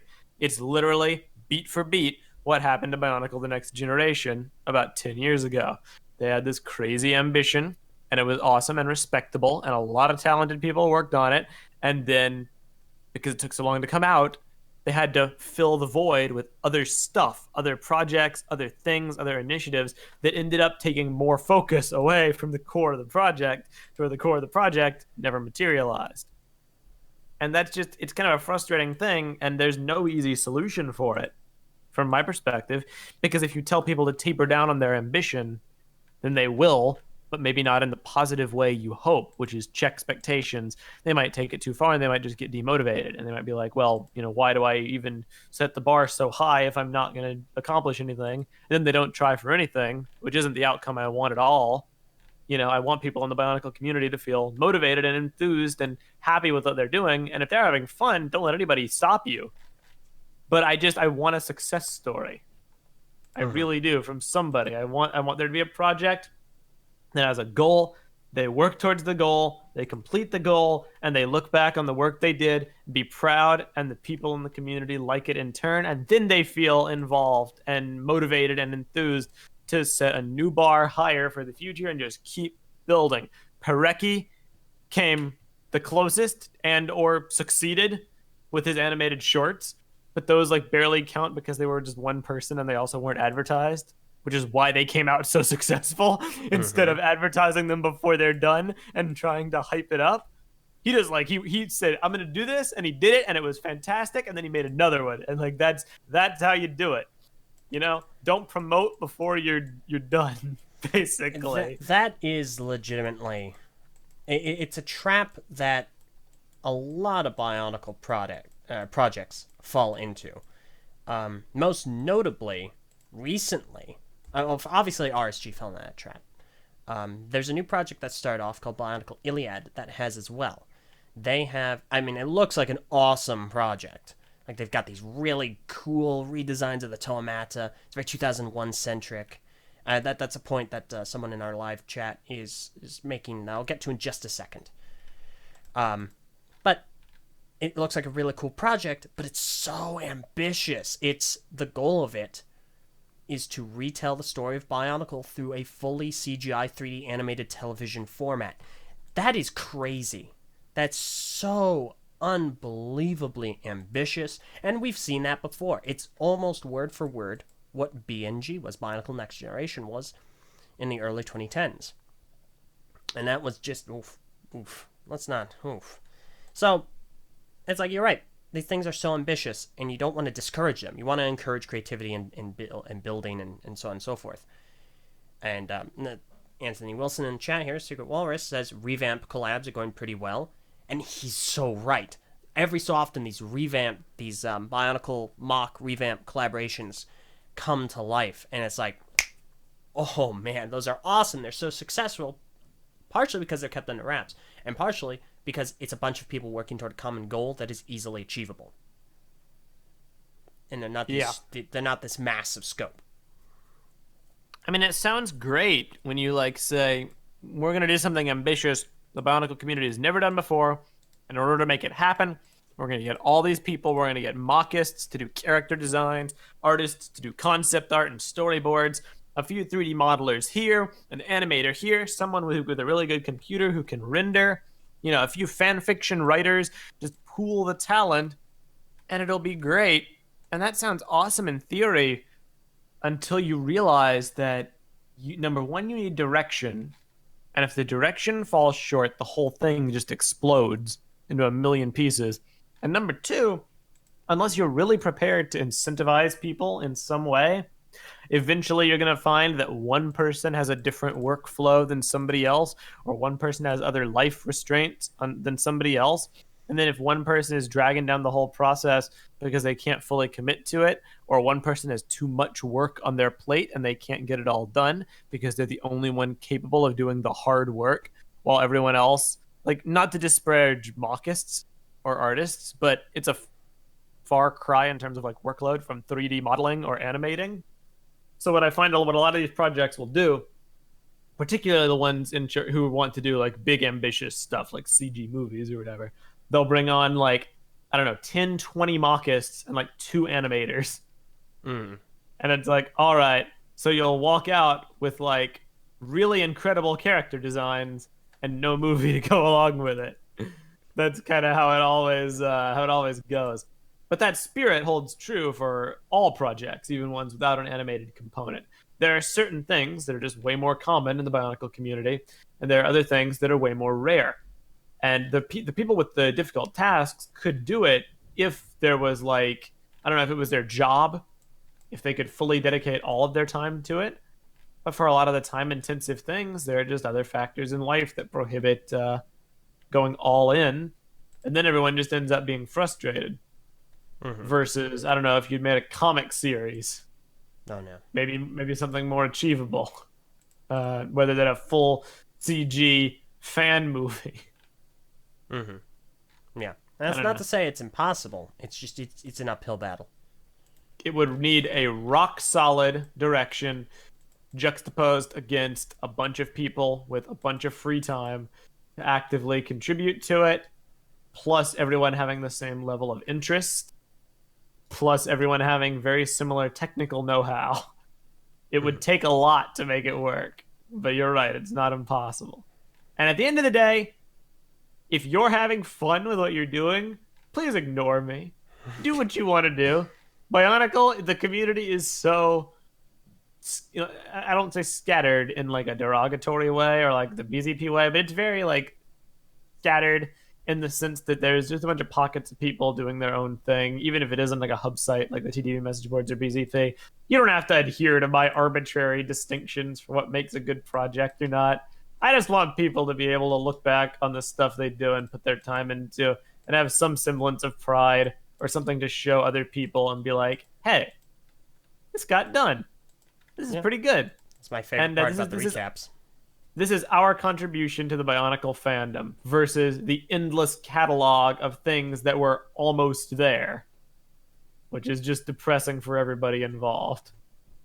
Like Bionicle NP stop motion videos, Noah Productions, that's another example of a project that got done and is really cool and different from most other stop motions on the market. And by the way, I haven't watched it, but I looked up Bionicle Ignition on YouTube because that's how I always find the Island of Doom stop motion. I just wanted to see it so I could properly credit it.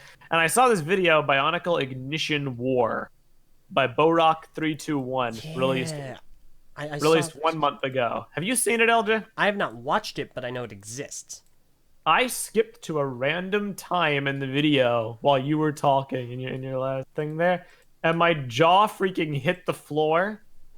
I have not seen it. I can't give an accurate assessment, but please, for the love of God, everyone watching this, the moment this is over, search that up, Bionicle Ignition War. Some of the best stop-motion animation I've ever seen. I've heard it compared to Canister Wasteland as far as the level of animation. So yeah, we're going to be watching this, mark my words, next TTV podcast. We're about it. But awesome. For now, yeah, that's pretty much all. Like we could talk for an hour about collab projects, but the points are there. Just, I don't know if my opinion will mean anything, but try to just have a level of expectations, set realistic goals, and if you get good results, expand from there. Don't do it in reverse. doing it in reverse tends to just lead to disappointment Yeah. on yourselves and the people who are looking forward to your stuff. And trust us, we're not saying this from a place of ignorance. We have fallen. Oh no! We've fallen to this before as well. Most notably, Biocraft. We set out, came up with the idea. Biocraft, Bionicle plus Minecraft. Remake 2001 story. There's a point to this 2001 bookmark that it's being talked about in the live chat. And we set a release date. Ambitious.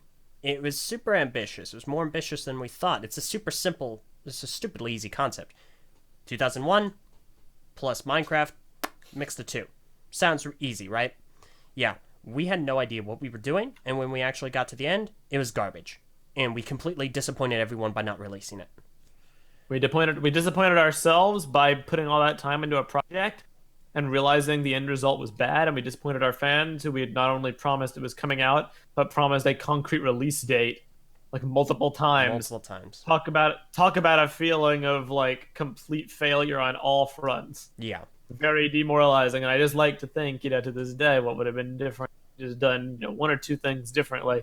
But the reality of the matter is, hindsight's 2020, and at that point in our internet careers, we didn't even have the basic technical know-how to make a product worth being proud of. So yeah, and that's why I feel it's a little bit of a running gag in my latest review, my retired review for the overview of the Bionicle 2006 system playsets. At the end of the video, I say, I got a challenge for you guys. In the comments, if you get to this point, say 2007 Bionicle playset reviews are happening. Because every single time I finish a year reviews, the comments are flooded with people going, well, are you going to do the next wave? Are you going to do the next year? Are you? As if I didn't just review the entirety of Bionicle construction catalog. Like, yes. Yeah, because people are so like, they're so scared afraid by stuff not coming out that they're excited for. Yeah, it's not that they doubt me, it's that they doubt any Bionicle project to succeed. Even though my track record is really good, it doesn't matter because it's a Bionicle project. So it has a lot stacked against it. Now, there is another aspect to this, and this is a point made by Melatonin Moa. First of all, thank you for being a part of the conversation and not kind of irritatingly spamming the chat or the dislikes or my Twitter. I appreciate that. But Moa is making some pretty excellent points. Going on to say, a lot of these projects are centered around 2001. Specifically 2001. And just retelling the 2001 story over and over and over and over again. And Moa feels there's an oversaturation there. And I kind of agree, but I also know why. Why do you think? Because it was the most, I don't even know the word choice to use. Those open-ended part of Bionicle, you've described it many times as like almost a sandbox year as its big strength. I consider that one of its big negatives, but that's only because I prefer like complex plot-driven stories. But it's definitely one of the reasons why Bionicle was as popular as it was, is because 2001 allowed it its freedom to develop, and it's the year that felt most like a Lego line, if that makes any sense. So yeah, people see 2001 and they see there's potential for to develop here. We can fit our own stories into the scope of 2001 and still have it be, cool or worth telling. Yeah, that's really about it. 2001 is, out of all the years, it's the year we have the least info on, handedly. Like Meso, you said it. I've called it a sandbox variety of times, because you have a location, you have a set of characters, you have world rules. Go. Like it was borderline intentional. I've heard Greg Farstedt talk about this a couple of times, and he really tried not to tell too many of the stories of the Toa collecting their Kanohi Masks, because he wanted people to make their own. It's such a strength, in my opinion. There's so much. There are so many things you can do within that realm. The mystery, the mystique, the atmosphere. It's so heavy.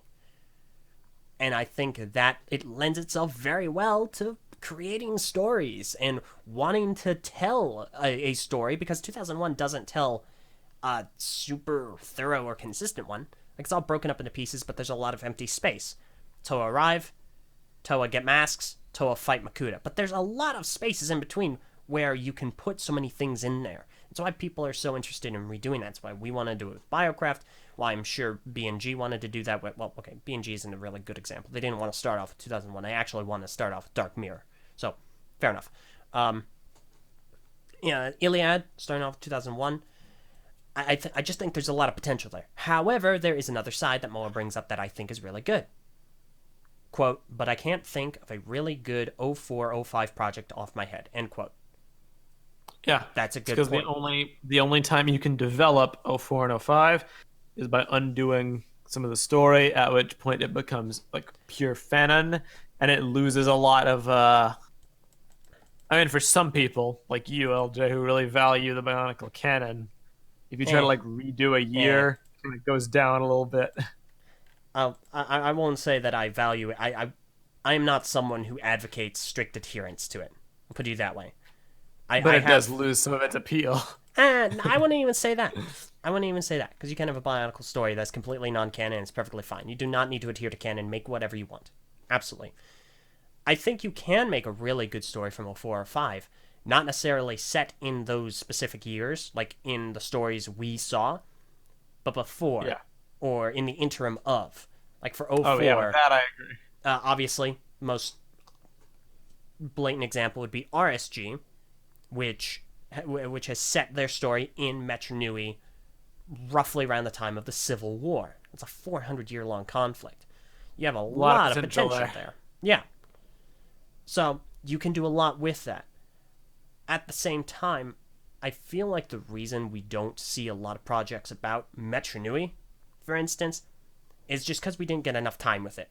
Like Matanui, I can name several locations off the top of my head. Naho Bay.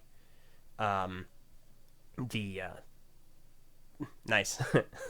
I'm totally spacing. Is it Takara Desert? No, it's not. It's the Great Takara. But it's like the Naho Bay, the deserts, the swamps. Bunch of those. I can't remember right now. I'm spacing. I'm making a total fool out of myself. But I've done it before. But like there are a lot. You're not a real fan. There are a lot of vague locations that exist. A lot of landmarks. Metro Nui has more specific landmarks. And there isn't as much of an expanse to be had there. It's not as flexible. It's also smaller. But we also don't know enough about it. Like, it has locations. I think Metro Nui... Matara Desert. Thank you, Sakota. I think there are a lot of interesting things about Metro Nui. Metro Nui is my second favorite... I believe my second favorite Bionicle location. And it's very interesting. It's a very cool aesthetic. But I just think that Metro Nui is a more appealing landscape because it's so vast, so large. Agreed. I agree. And basically, that's all I had to say on the community. Morale is low on the official side of things. The creative side of things is in the same place it always is, which is that very few large-scale projects keep getting... They never get finished. And the smaller scale ones are inherently limited by their scope. But that's not to say there isn't good stuff happening out there. It is. And, yeah. You guys keep doing you, because so long as there is any kind of activity in the Bionicle sector, people can't say it's dead and gone. So, yeah. Yeah, I agree. I think the Bionicle community is afflicted by a couple of other issues, personally. Like the Solekians? Yeah, no, absolutely. Like Solekians. I'm done being coy about this, like I have been in the past. 100%. Solekians are a cancerous plague. Yeah. Reiterate why, LJ, because it's not because Solek me. No. So, I've said this before on, I think, another podcast that I was on. Gathered Friends, I believe it was, which is not family friendly, but I think it's an entertaining time. So, I said that... Oh, heavens. I don't give enough credit to the good guy meme. and the group of folks who talk about, they push the good guy meme. Because it's so passive and friendly. It's just, they surround, they kind of center around good guy. How can that go wrong? And they just make mocks, and they have fun with it, and it's enjoyable. Sluckians don't do that. They are a very hostile concept and group. 100%.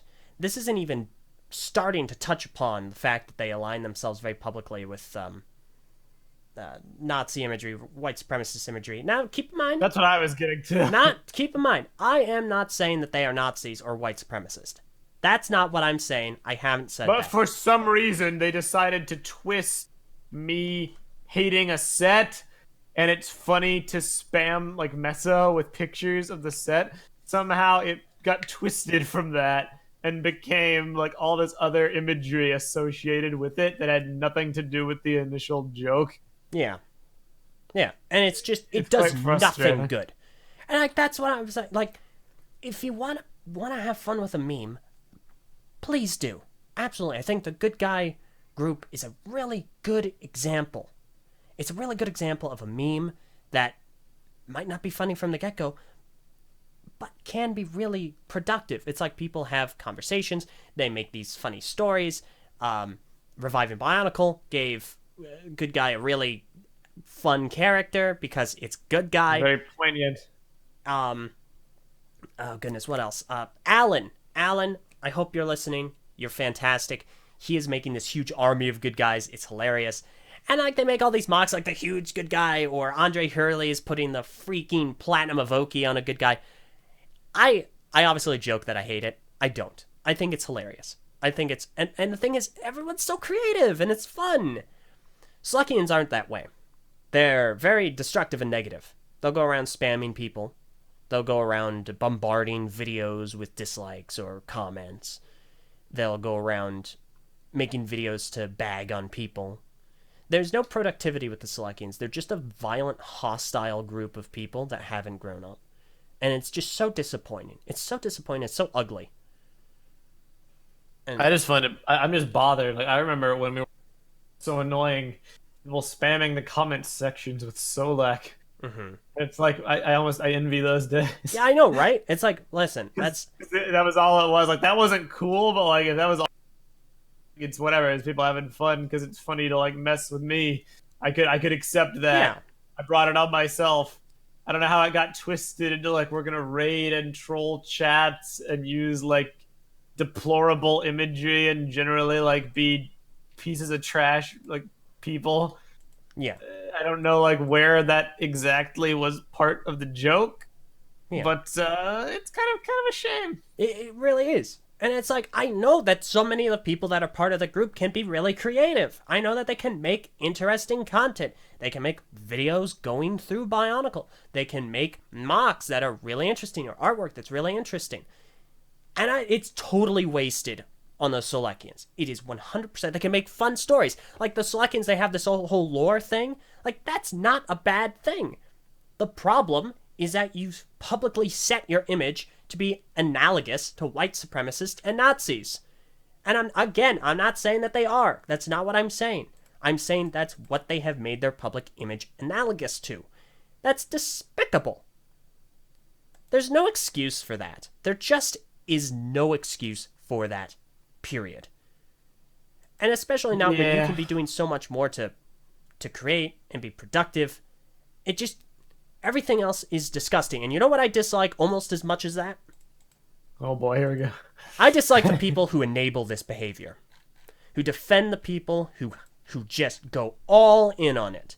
Who sit there and watch. They're in a position to help handle it, and they go, well, not my problem, and look the other way and allow this behavior to continue. Even when they're told it is happening. And then when it gets to a point, they finally deal with it, they then just sit there and don't apologize for it. But LJ, I think sometimes you need to give people a 10th chance. Because, I mean, you can't really expect people to learn after the 9th chance. Yeah, no. It's not forgiving enough. And you know what? There are people in this community that have enabled other despicable human beings in other communities. And make no Like mistake, us. I will. We enable. What? Like us, we enabled a despicable person for many years in our. Yeah, you We're did. not- Not this guy. Not me. I like to think the best of people. And It doesn't always obviously, work out. admittedly, like a lot of things regarding a certain individual from TTV weren't known. I obviously made the correct observation that they were a disgusting person, not knowing the full scope of things. But TTV did not see a lot of the other gross behavior and then go, "Oh yeah, no, Ignore we're just it." gonna let yeah, of course, Yeah. there's immediate action. But there are people in this community, in the Bionicle community, and parts of the Bionicle and Lego communities, that find these people. They find these people, and they're like, "I'll give them another chance, and then another chance, and another chance, and then enable this behavior to continue." I'm not going to call some of them out, because it would be rude. But Arccharger, you owe the Bionicle community an apology for enabling a lot of this behavior. Oh boy. Publicly, a public apology for enabling a particular individual to be disgusting after being told about it time and time and time again. You have no excuse. All right.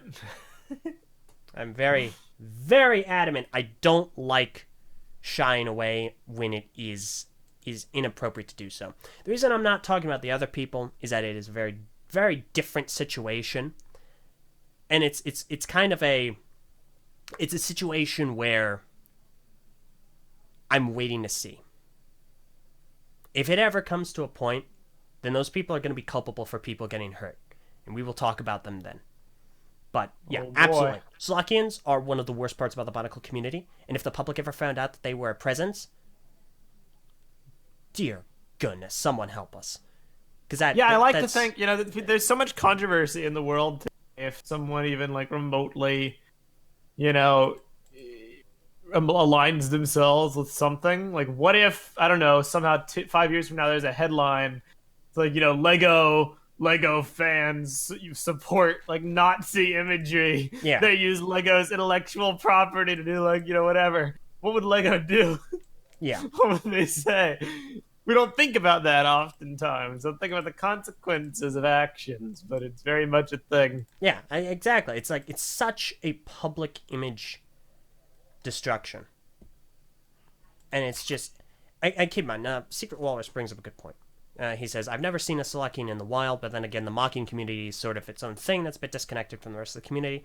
I see what you're getting at. That is a good distinction. I'm not saying anyone that talks about Solek, the set, the character, whatever, makes mocks about Solek, like Anthony's really excellent Solek mock. Which, by the way, Anthony, I have not forgotten about the piece. I have it. I'm holding it right here. I will be sending it soon. In a box. That is a good thing to reiterate. I appreciate his.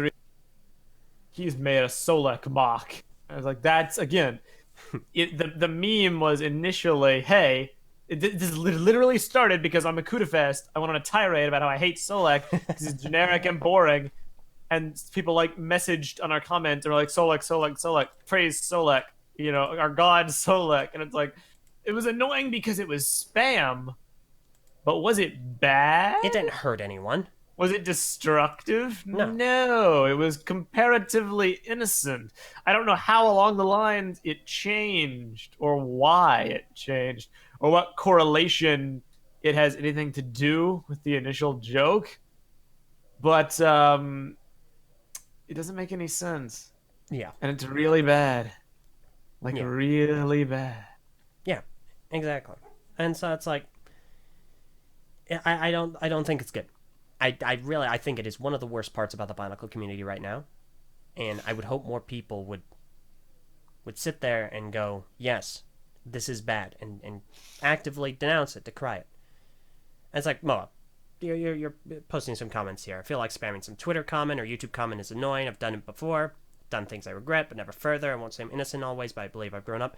Like, I'm glad you're here, because I know you've been making videos. You've been making constructive videos.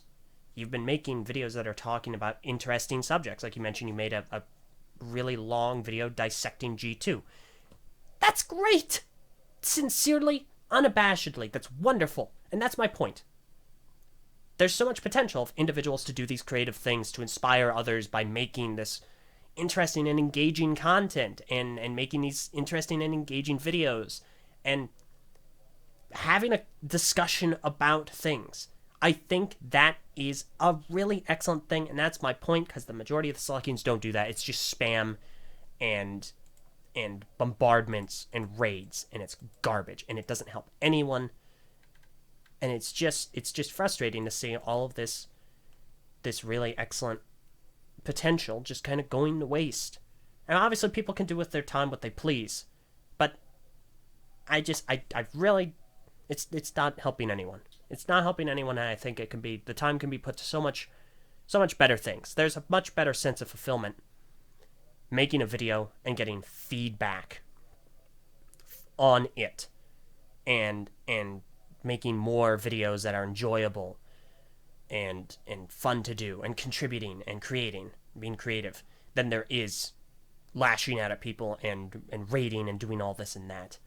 I'm not saying these people are absolutely never going to change and they're 100% garbage people forever for it, but I'm saying the people that do involve themselves in aligning with this imagery and this behavior are definitely, they lack self-awareness.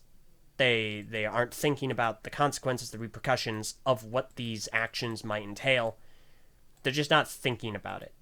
I'm thinking that yes, they can probably grow up, they can probably move on from it, but that requires actually growing up and actually moving on from it and not continuing it. So, Pretty much.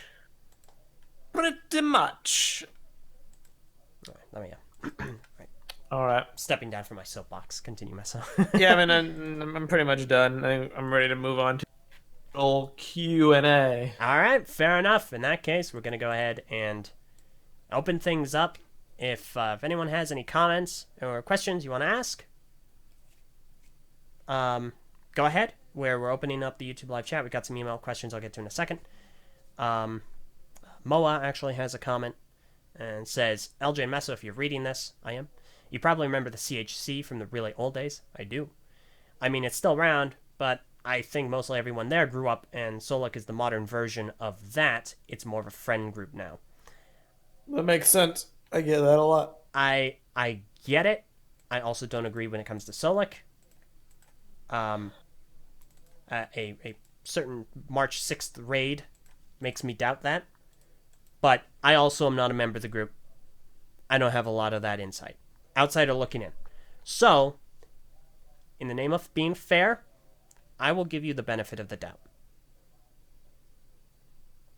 But all right, because I think it's possible for people to move on from bad behavior and grow and learn. You know, they're young and then they grow up, they get better, and I think that's obviously a thing.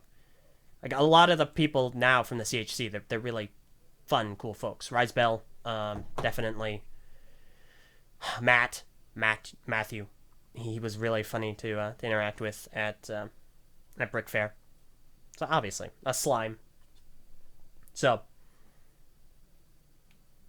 but yeah. Oh, okay. Moa clarifies. I meant CHC was bad, Solok still is. Yes, 100%, absolutely. Yeah, there you go.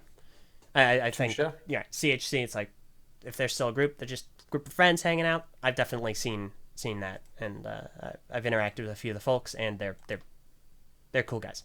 Cool guys and gals. Okay, email questions. Mid Blue asks, hello LJ, I hope you and Mess are doing well today. While I was watching the overview of the Voyanui playsets, it really caught my attention that you were pointing out which of them were canon and which were not, even including the small minifigure sets. That's why I wanted to ask you guys something. It's probably going to be answered already, but in case it wasn't, does the canonicity of a piece of Bionicle content affect your enjoyment of it? For example, would you enjoy Monog more if you were told that it's 100% in the current canon? Have a great day. Uh-oh. You want to go first? Or can I? It's a question mostly for you, because you're the guest. So. 1,000% yes. Canonicity of a product 100% affects my enjoyment of it, because I feel that if it's non-canon or semi-canon or pick and choose what is canon out of it, then it loses like a lot of its value. Ergo, what it's supposed to be a tie-in to a particular, piece of story-driven media. Like, this is a bit of an extreme example, but like, do you see people going nuts about the Iron Man versus the Mandarin flamethrower buggy of doom set? Like, is that talked about in Lego history? Is like, wow, I remember that great Iron Man 3 movie tie-in set that everybody loves. Remember when that happened in the movie and he fought the flamethrower buggy and he like shot it with the Iron Man blaster and it went boom? Okay. No one freaking remembers that because it didn't happen. It was a complete and utter fabrication. Do you remember in Ninjago, Tournament of the Elements, when Nia had her vehicle, the Ninja DBX, and Pythor is there? Yeah, I'll go ahead and get these pictures up on screen. This is the Iron Man flamethrower buggy of doom. Behold. It's really funny. Anyway, continue. Yeah, it's just like this Ninja DBX set. Pythor is there. Anacondri are there. And then also, simultaneously to the Anacondri, you have the Anacondri cultists, the worshippers. Anyone who's watched Ninjago Tournament of Elements knows why that doesn't make any sense on two separate levels. Number one, Pythor is a good guy in that season. He helps. He saves the day. And number two, the Anacondri cultists cannot exist at the same time as the transformed Anacondri because the cultists get transformed into the Anacondri. It doesn't make sense. And yes, it 100% makes me look at that set and say, why does this set exist? Oh, it's because they wanted to just put a bunch of cool minifigures in it.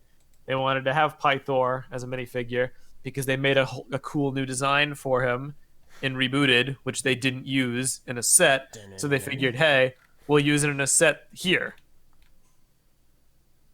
That's all it is. It's very like, it's not because they wanted to make the best representation of a scene from the show that kids can be like, hey, I remember when this happened and I want it. To the point of Menog, yes, we discussed extensively on the last time I was on the show about how I think that Menog and the movies are negatively impacted by the decision to basically pick and choose their canonicity.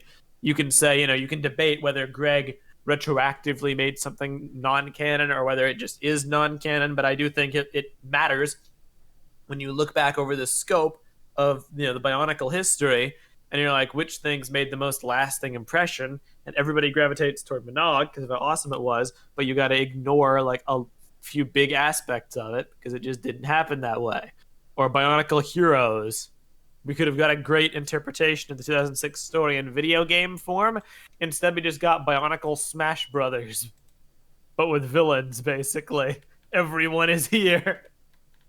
It affects how the media is perceived. Mm-hmm. That's basically it. The answer is yes. Okay, fair enough. I'm the complete opposite. I do not feel that canonicity of anything affects my perspective on it. So, for instance, I can enjoy a set that isn't canon to a given story. If it's a good set, I can enjoy a movie or a TV show if it isn't canon to a pre-established universe, if it's good. The best example, I feel, would be Bionicle Heroes. I like Bionicle Heroes. I didn't need a 2006 game. Would I have liked one? Sure. But I like Bionicle Heroes in spite of it being so immensely non-canon. And I also really love Menog, despite parts of it not being canon. I don't care so much about canonicity until it comes to discussing the properties of the canon. I feel that canon is important when you're talking about what happened in the story and what is considered to have not happened, because it has an impact on conversation about the world and the world's rules. So at that point, I care about canonicity and keep up to date and make sure that what I'm talking about is at least somewhat considered to be part of the canon story. So that's where I care about it. Otherwise, I don't. Canon does not do I think that the Ninja DBX is worthless because they put a Pythor and an Anaconda minifigure in there? That's not necessarily what I'm saying. If I was reviewing that set, I wouldn't like mark it down 5 points because of inaccurate minifigures. It's still a very well built truck. I just think that when you're designing sets, you shouldn't go out of your way to make them non-canon. And when you're making a game, you shouldn't go out of your way to make it non-canon. Because at that point, you're just like self-sabotaging your own product. It's like Ninjago has graphic novels and books and a story serial called Way of the Departed, but it's not part of the main story, so nobody cares about it. But why isn't it part of the main story? It's so easy to do, unless it contradicts anything, which it doesn't. And yet the distinction is to make it non-canon. I just don't get it. It just doesn't make sense to me. But you're right. It's not like you can't objectively judge something without, factoring canonicity in. You totally can. Yeah. Yeah, so I suppose that's where we'll differ. Mm-hmm. Oh, okay. Next email question is from, I'll say Antonio. Antonio asks, do you think the movie portrayals of Makuta after Mask of Light was a smart move for LEGO for them to stray away from the mythical aspect of him? Movie portrayals. Do you mean like in the story or in Legends of Metro Nui?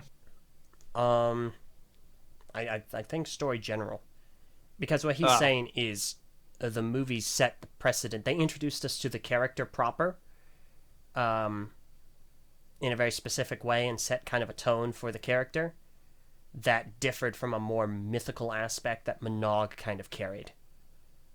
Because initially, and I think Alistair Swinnerton and I talked about this very briefly, initially Makuta was a lot more mythical than he ended up being. Obviously, we've seen that document that was assembled by Maku in the community, talking about how Makuta was more of this concept of destruction. And you could see, like, Makuta takes any form, and we see that in Menog, where Makuta starts off as a Matoran to confuse the Toen, and boom, I'm a giant swirling mass of pieces.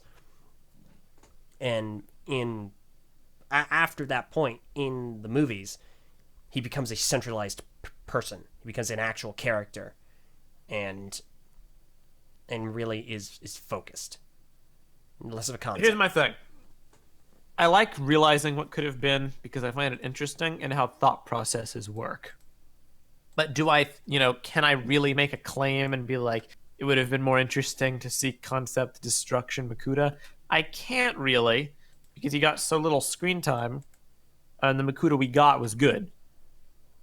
So, like, I'm content with the Makuta we got, and I'm content with the Pterodax that we got. I happen to think Makuta was pretty much good in all portrayals of him.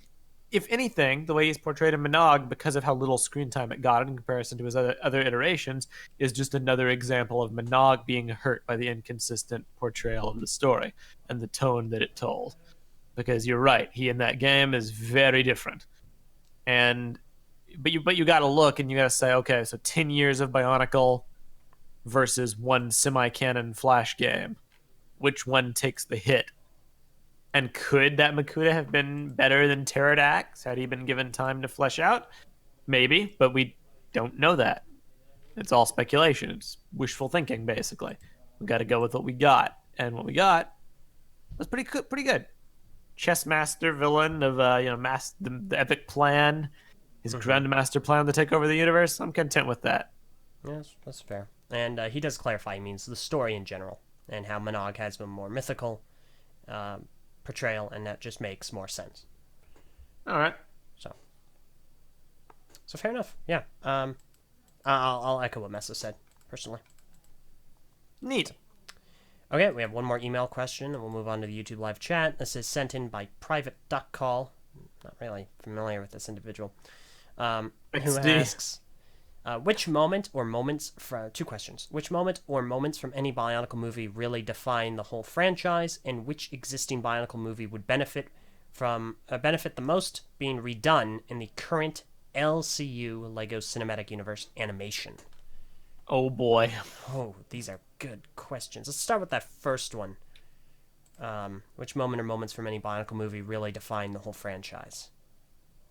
Which moments from a Bionicle movie? I mean, none, because the movies suck. the defining moments weren't in the movies. That's really the point I'm kind of getting at here. The movies are the worst of what Bionicle has to offer moment-wise. Like, I would say Takua becoming Takanuva, but Takanuva isn't in any of the other movies, and he's barely in the story after that. His screen time is so massively reduced, so I can't even say that character arc really had an impact. Definitely nothing from Web of Shadows, because the aren't character. They really didn't have a lasting impact. Legend Reborn really didn't have a moment because it was a standalone that kind of existed in a vacuum and didn't really get to finish its story in any kind of a way. So if anything, I'll say Lee Khan's death. That's what I'm gonna add. It's pretty much the only moment that was directly followed up on. That's why Bakama felt so like he had to be such a good leader.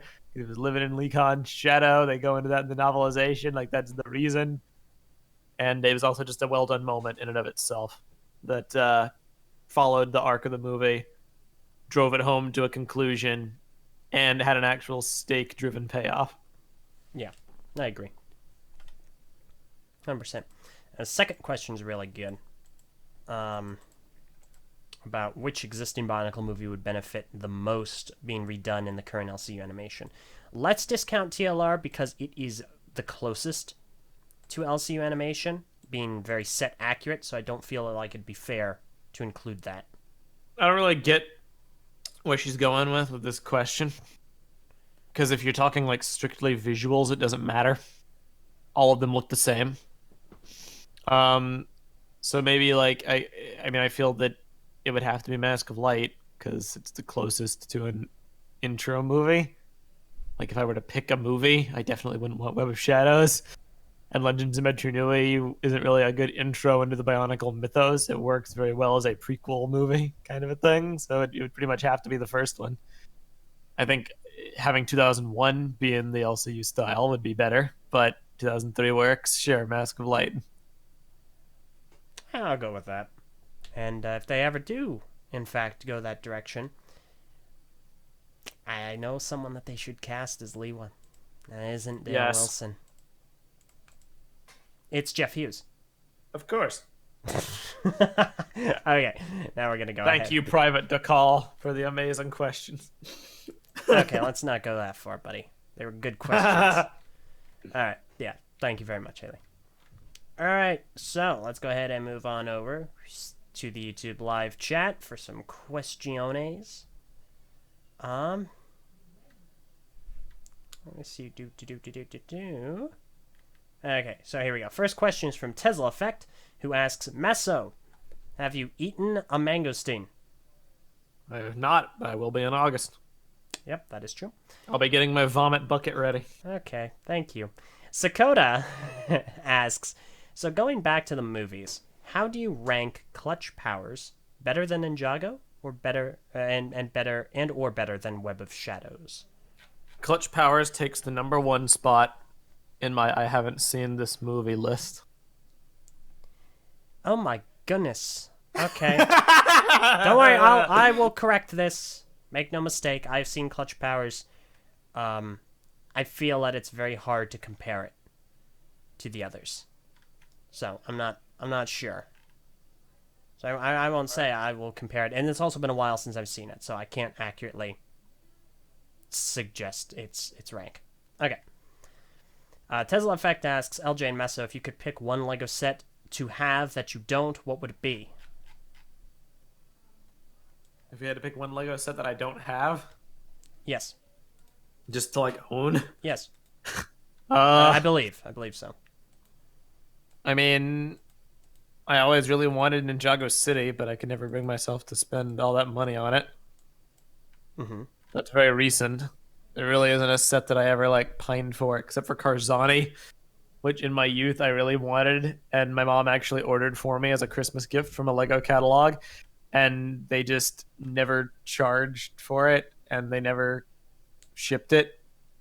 And I was, like, my mom really didn't care too much. Not to say she was apathetic. She tried to get it for me as a gift, but like never enough to like follow up on it. And by the time we realized there was something wrong, like laziness took over, and we just never pursued it further. I think they were sold out at that point, on production.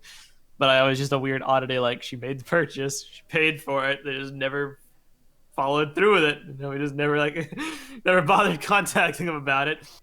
In recent years, it's probably Ninjago City. Okay, fair enough. I can vouch for Ninjago City. I'll say Temple Fair Jitsu. That always seemed like a lot of people spoke the praises of that set. It looks like an excellent set, but it's also one that I've never gone out and really wanted to get. Ninjago City and the docks definitely fill that void. So, okay. Now, obviously, no Bionicle sets. I'm not pining for any.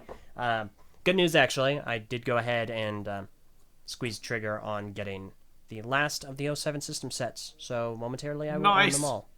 So, all right. Next question is from Toa Jatan, who asks, "How's life and such?" It's good and such. Yep. All right. Takua Nuva, not Takuma Nuva, Takua Nuva asks, I need to know what that one green screen / stop motion team reimagining of the G2 story. What was that called? Bionicle Reiterated. I believe that's Bionicle Reiterated. If I'm not mistaken. That's the one that comes to mind. He's not referring to Metro Nui Legacy, is he? Oh, he might be talking about Metro Nui Legacy. Yeah, if you're not talking about Bionicle Reiterated, you're talking about Metro Nui Legacy. And that is... When's the next episode, Eljay? I don't know. But yeah, no, that's Okoto Origins is by Metro Nui Legacy. Metro Nui Legacy is the guy, Okoto Origins is the series. It's so good. It's so good. Next episode's going to be the best when it comes out. I did... let me see here. Okay. So we have a bit of an interesting question. I'll go ahead and ask it because I don't want to be hypocritical and shy away from it.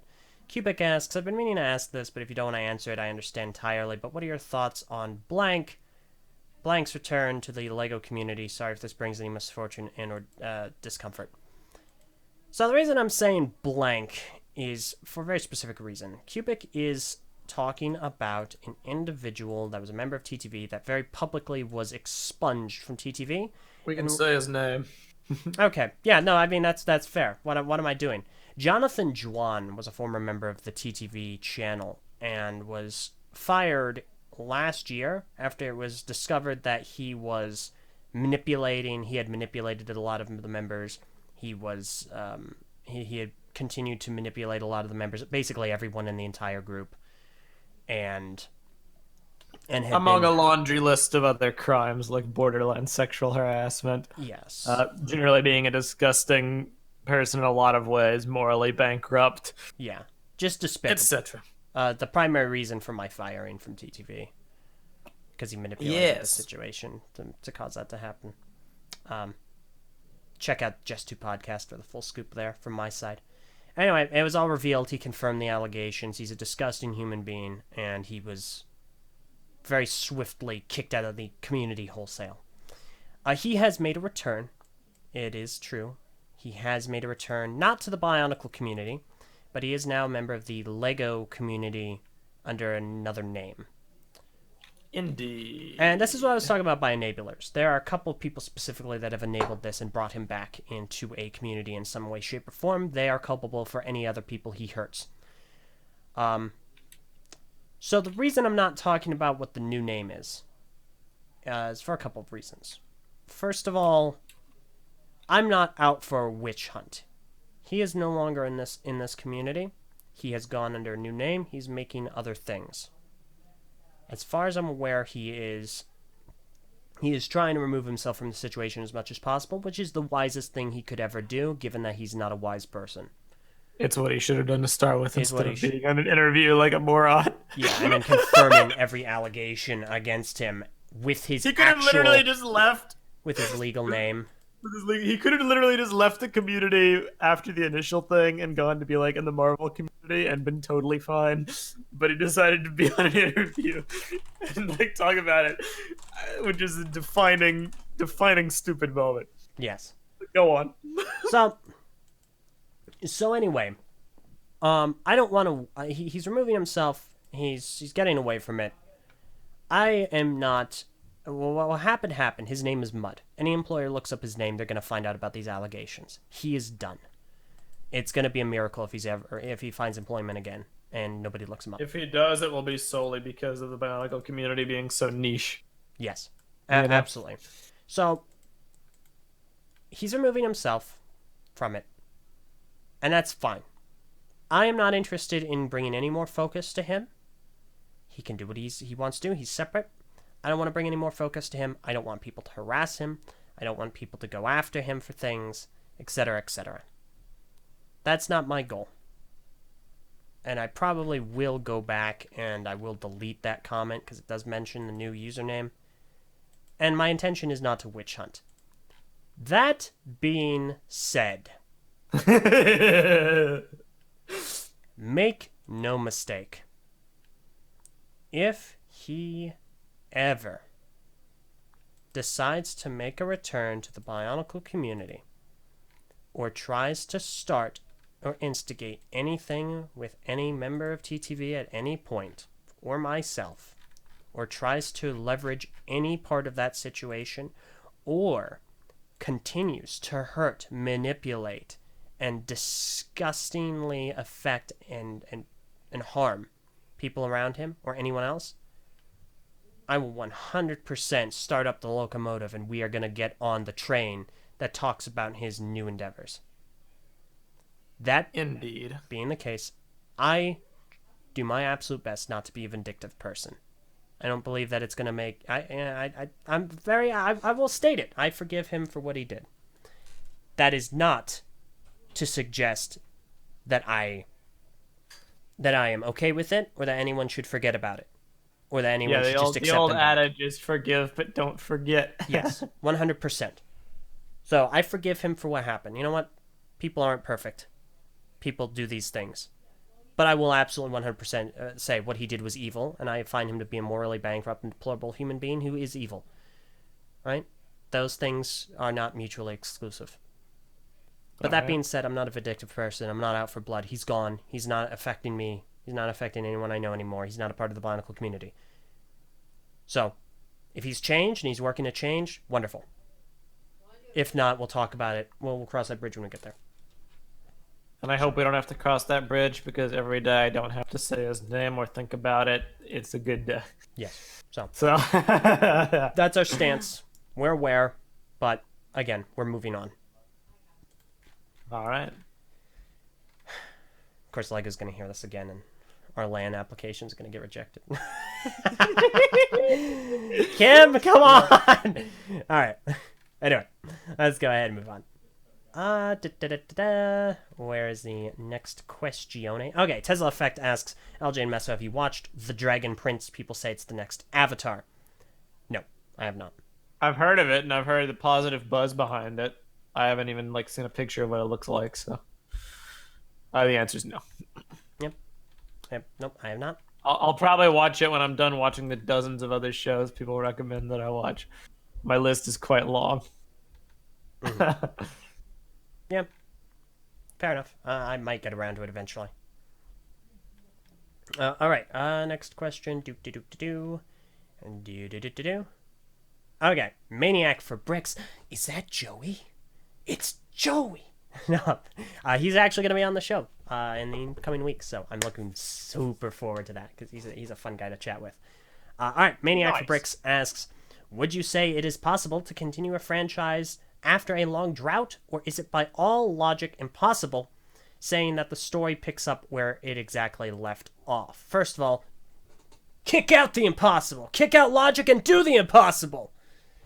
So what does he mean, continue after a long drought? Just what defines that? Because it's possible on both fronts. In the real, if you're talking about years, which is arbitrary, but if you're saying after a certain amount of years it's considered a content drought, I would say it's possible because of Star Wars. Even if Star Wars, the new movies aren't unanimously well loved, they exist. They're decently like cohesive in that they're in the same universe and they connect like okay. The characters show up, even if they are a plot hole riddled mess. And if you're talking in the animated sphere, you have something like The Incredibles, which had one movie, has been gone for like what? Close to a decade, more than a decade, More than a decade and a decade. half. And it came out with the sequel, which takes place like minutes after the first one, if not the exact scene. I haven't seen it. And from all reports, it's a fantastic movie and people love it. Even if the voice actors sound a little bit more old and they One had of to them was recast swapped one out of them. entirely. Yeah, one of them just had to be recast. Like it still works. The coherence of the work is still there.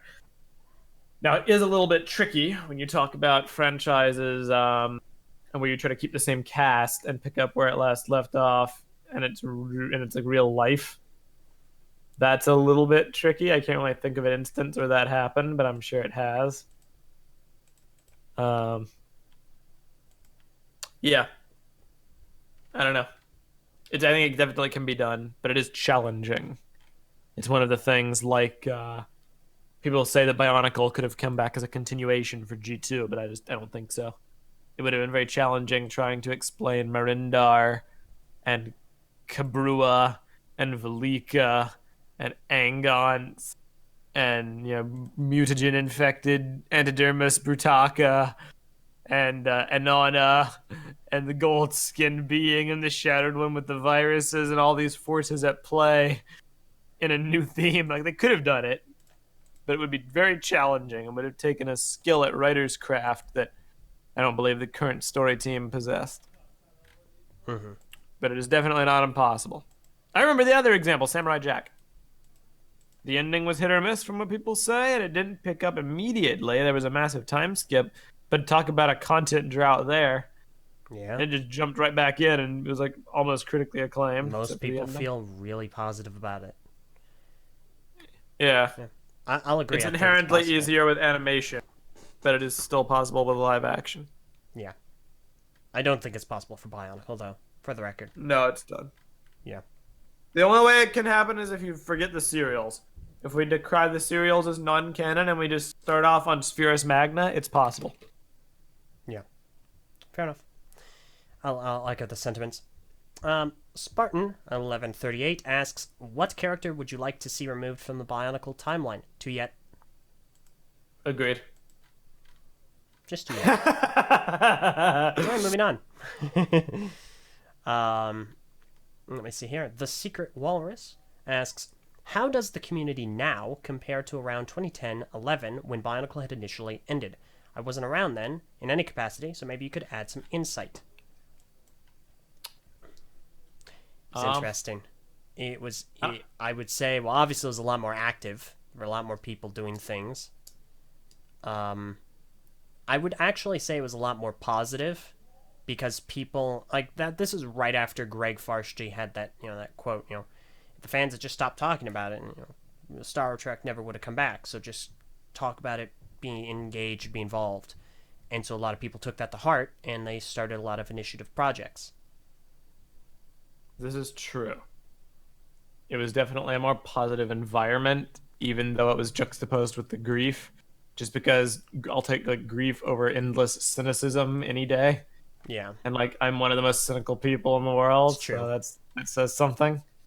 But like nowadays people have just become so jaded, it's very difficult for people to have the same amount of passion they did back then, but the passion was still at a high then.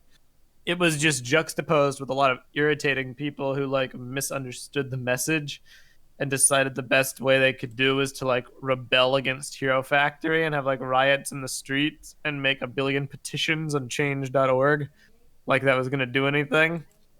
Those people were kind of annoying, and that's thankfully stopped in the modern era. But overall, I would say it was definitely better. It's much less of a graveyard and more of like a grieving prayer circle with a few idiots like throwing Molotov cocktails at windows. That's basically how I would say. Yeah, I definitely think it was a lot more positive, a lot more uplifting. People weren't as cynical. Something I've noticed in the Bionicle community, which really rubs me the wrong way, is a lot of anti-Greg Farsty sentiment. Yeah, it's bad. It's that frustrates me, not because I don't think that he's immune from critique. You should absolutely be critical of the story, but a lot of people put, because he was the public face of Bionicle, a lot of people put a lot of undue blame on him for a lot of decisions he didn't make. And there's a lot of misconceptions, a lot of misinformation. People just almost seem to hate him in a lot of their rhetoric, and it's just super disappointing, and I don't like it. Like, I can disagree with Greg Farsty from a writing standpoint and still really like him as a person. Yeah, like it's clear he's a genuine dude who cares about the theme and the fans. He's done so much. He deserves like a lot of respect, even if you don't like his writing. Yeah, absolutely. I've only heard everything I've heard about him from people who aren't necessarily coming at it from a Bionicle perspective, but as a perspective of just knowing him, have said that he was really passionate about Bionicle. So, yeah. But yeah, it was a lot more positive. The creativity has pretty much stayed the same for the most part, but it was definitely a lot more of a positive environment, and I think definitely a lot less cynicism. Yeah. So, okay, next question is from The Dinosaur Planet, who asks, why do you think the Lego movie discounted Bionicle? Because it's so old? So, I assume you're talking about the Bionicle reference in the original Lego movie, and this comes from a fundamental perspective of how you saw it. Like, you're one of two people. You either saw it as a nice tip of the hat to Bionicle, or you saw it as an insult. I don't see it as an insult. Is it poor timing? Yes, but I also feel like a lot of people blew it out of proportion. And are like, oh my gosh, they said we don't need to talk about it. It's because it's Bionicle and they hate Bionicle. If they hated Bionicle, they wouldn't have put a picture in there. Ever. I feel like the answer is the same no matter whether you were offended by it or not, weirdly. The answer is because it didn't work in the confines of the movie. Yeah. It didn't have a place. So whether they included it in a dismissive way to show why it doesn't have a place, or whether they just had a passing homage to it because it didn't have a place. Yeah. It's like it is in the plot of the movie they were telling Bionicle would have been superfluous. Yeah. I appreciate it for the reference. Same reason I appreciate the references in the Lego sets. I think they're just fun references, and I enjoy that. So I don't think it was a matter of being discounted. Agreed. I feel like people that take it as an insult want to have their cake and eat it too, because like either they include it like that or they don't include it at all, and you're not happy either way. Pretty much. So, all right. Next question is from Melatonin Moa, who asks, what is the earliest Lego set you own, like in terms of year, i.e. my boyfriend has a set from 1975, but it wasn't his first set. Oh, gosh. Dang. Really, I don't own anything. The earliest would probably be the Robo Rider I own. Yeah, I feel like for me it has to be something that's in pieces from like 1999, like an old Star Wars set that is just in parts, so it's not fully built. That is just in like a bin. I should really build that and sell it though. Outside of that, it's also a Robo Rider. Just one Robo Rider, the ice one. So, all right. Let me see here. Next question. Maniac for Bricks asks, where do we stand on Bionicle projectiles such as dart guns and water guns in terms of collection? That falls under memorabilia. So it's like hats or pens. If there are different types of collections you can have. You can have a Bionicle memorabilia collection. That'll never be full, I'll tell you right now. Or you can have a set collection. And there is a point at which, and there are different tiers to set collections. There's only canon sets, there's only construction sets, there's only system play sets, there's only G2, G1. There are multiple tiers. I went for clean everything. But a lot of people have different tiers for that. But to that, The memorabilia matters nothing. LJ, Yes. you gotta review every Bionicle memorabilia. Yeah, no. But think about how fun it would be. Next question. Think about the fun. Next The question. fun. Next question. I got too much. Too much. Retro Zayed actually has Retro Zayed. I feel like I keep on screwing this up every time. Has a comment, not a question, but a comment, which I find interesting. This like trivia, but since the first two Bionicle movies had a Japanese dub with well-known voice actors, the voice of Liwa being Dante from DMC, Sephiroth from Final Fantasy, and even the voice of Emmett from the Lego Movie. So just a fun little bit of trivia, which I love trivia.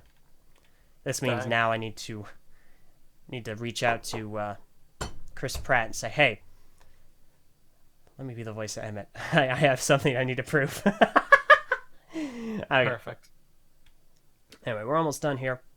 Tesla Effect asks, LJ Meso, if you could go to Bill and Denmark and visit their set archive, what would be the first sets to go and look at and a nostalgia gush? Sure. I'd love to go. As far as the first sets, I don't really have any.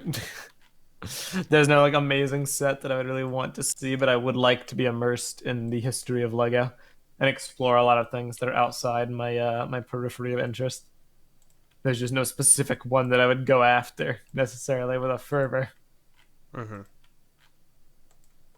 Yeah. Yeah. All the Lego sets that I would go and nostalgia gush about, I can just walk out into my living room and look at. So, I'm pretty much all good.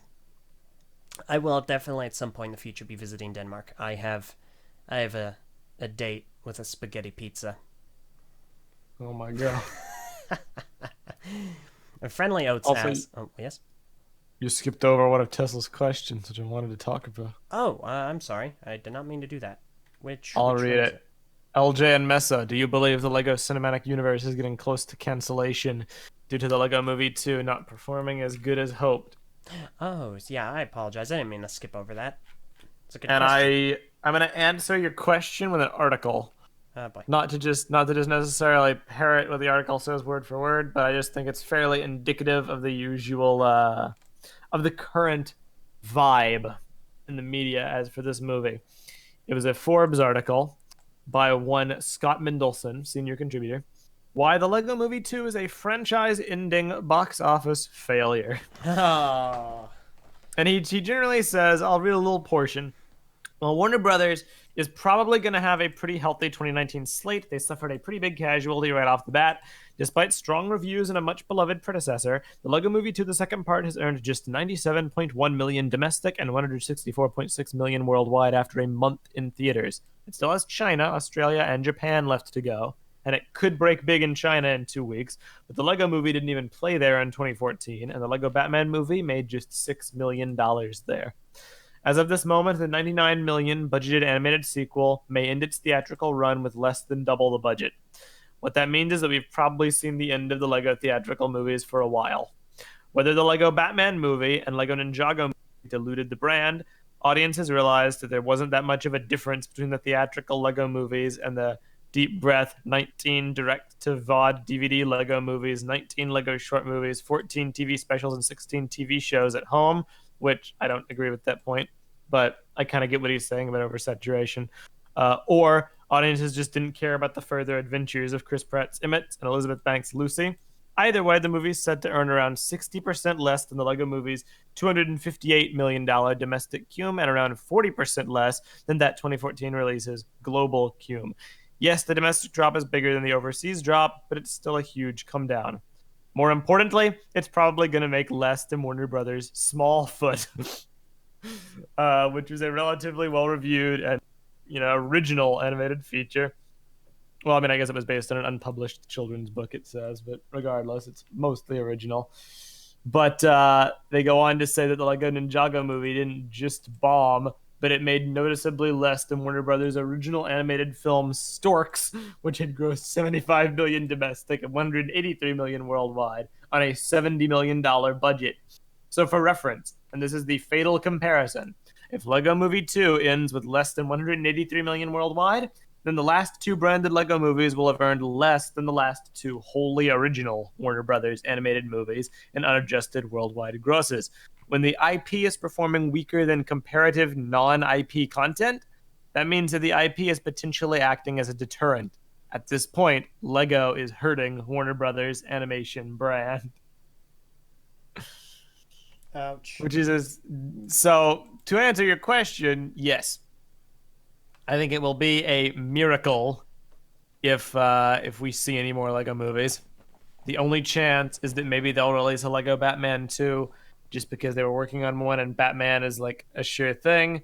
Or maybe they'll release the Lego Brick Race just because they've been working on it for so many years and they might have a lot of work done on it already. Or they might not, which wouldn't surprise me either. Either way, I'm not sure why. I know I am sure why. I fully blame Ninjago for it. That or the release timing of Ninjago in comparison to the other things may have led to franchise fatigue, or maybe Ninjago just left a bad taste in people's mouths.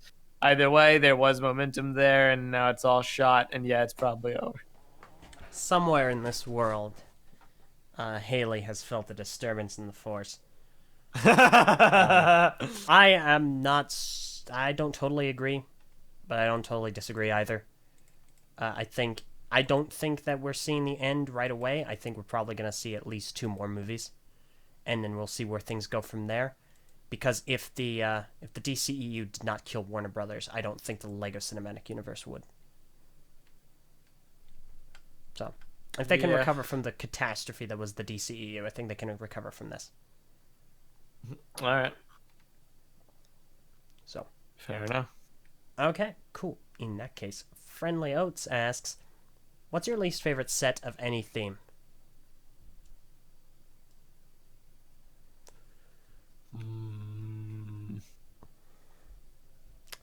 Mess, that's okay. Solak. There you go. Or Qatar.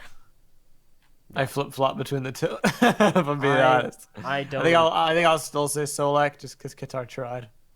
Fair enough, yeah. Which set is better? The set that doesn't try and succeeds, but the set that tries and fails? Yeah. I, however, don't flip-flop. I'm very solidly in the Qatar camp. I really don't like that set.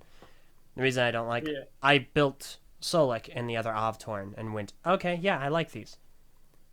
Like I do every Bionicle set. Like, it's a basic rule. I like every Bionicle set I own. And that includes Qatar. But Qatar is the first and only Bionicle set I ever built straight from the box. And was genuinely disappointed. And genuinely unhappy with what the end result ended up being. It was a complete botch job. Yeah. Alright. Evershadow 7, I believe it's a 7, yeah, asks, LJ, what do you say to pineapple on pizza flavored chips? What? That exist? Does that exist? I'm down to try them. What in the world? I'm 100% down to give that a shot. I mean, I've had like pizza flavored Pringles, but they didn't really taste like Pringles. I mean, a pizza. They barely tasted like Pringles either. But huh. Interesting. I don't know. I'm down to try them. Maybe. Big ol' maybe. Yeah.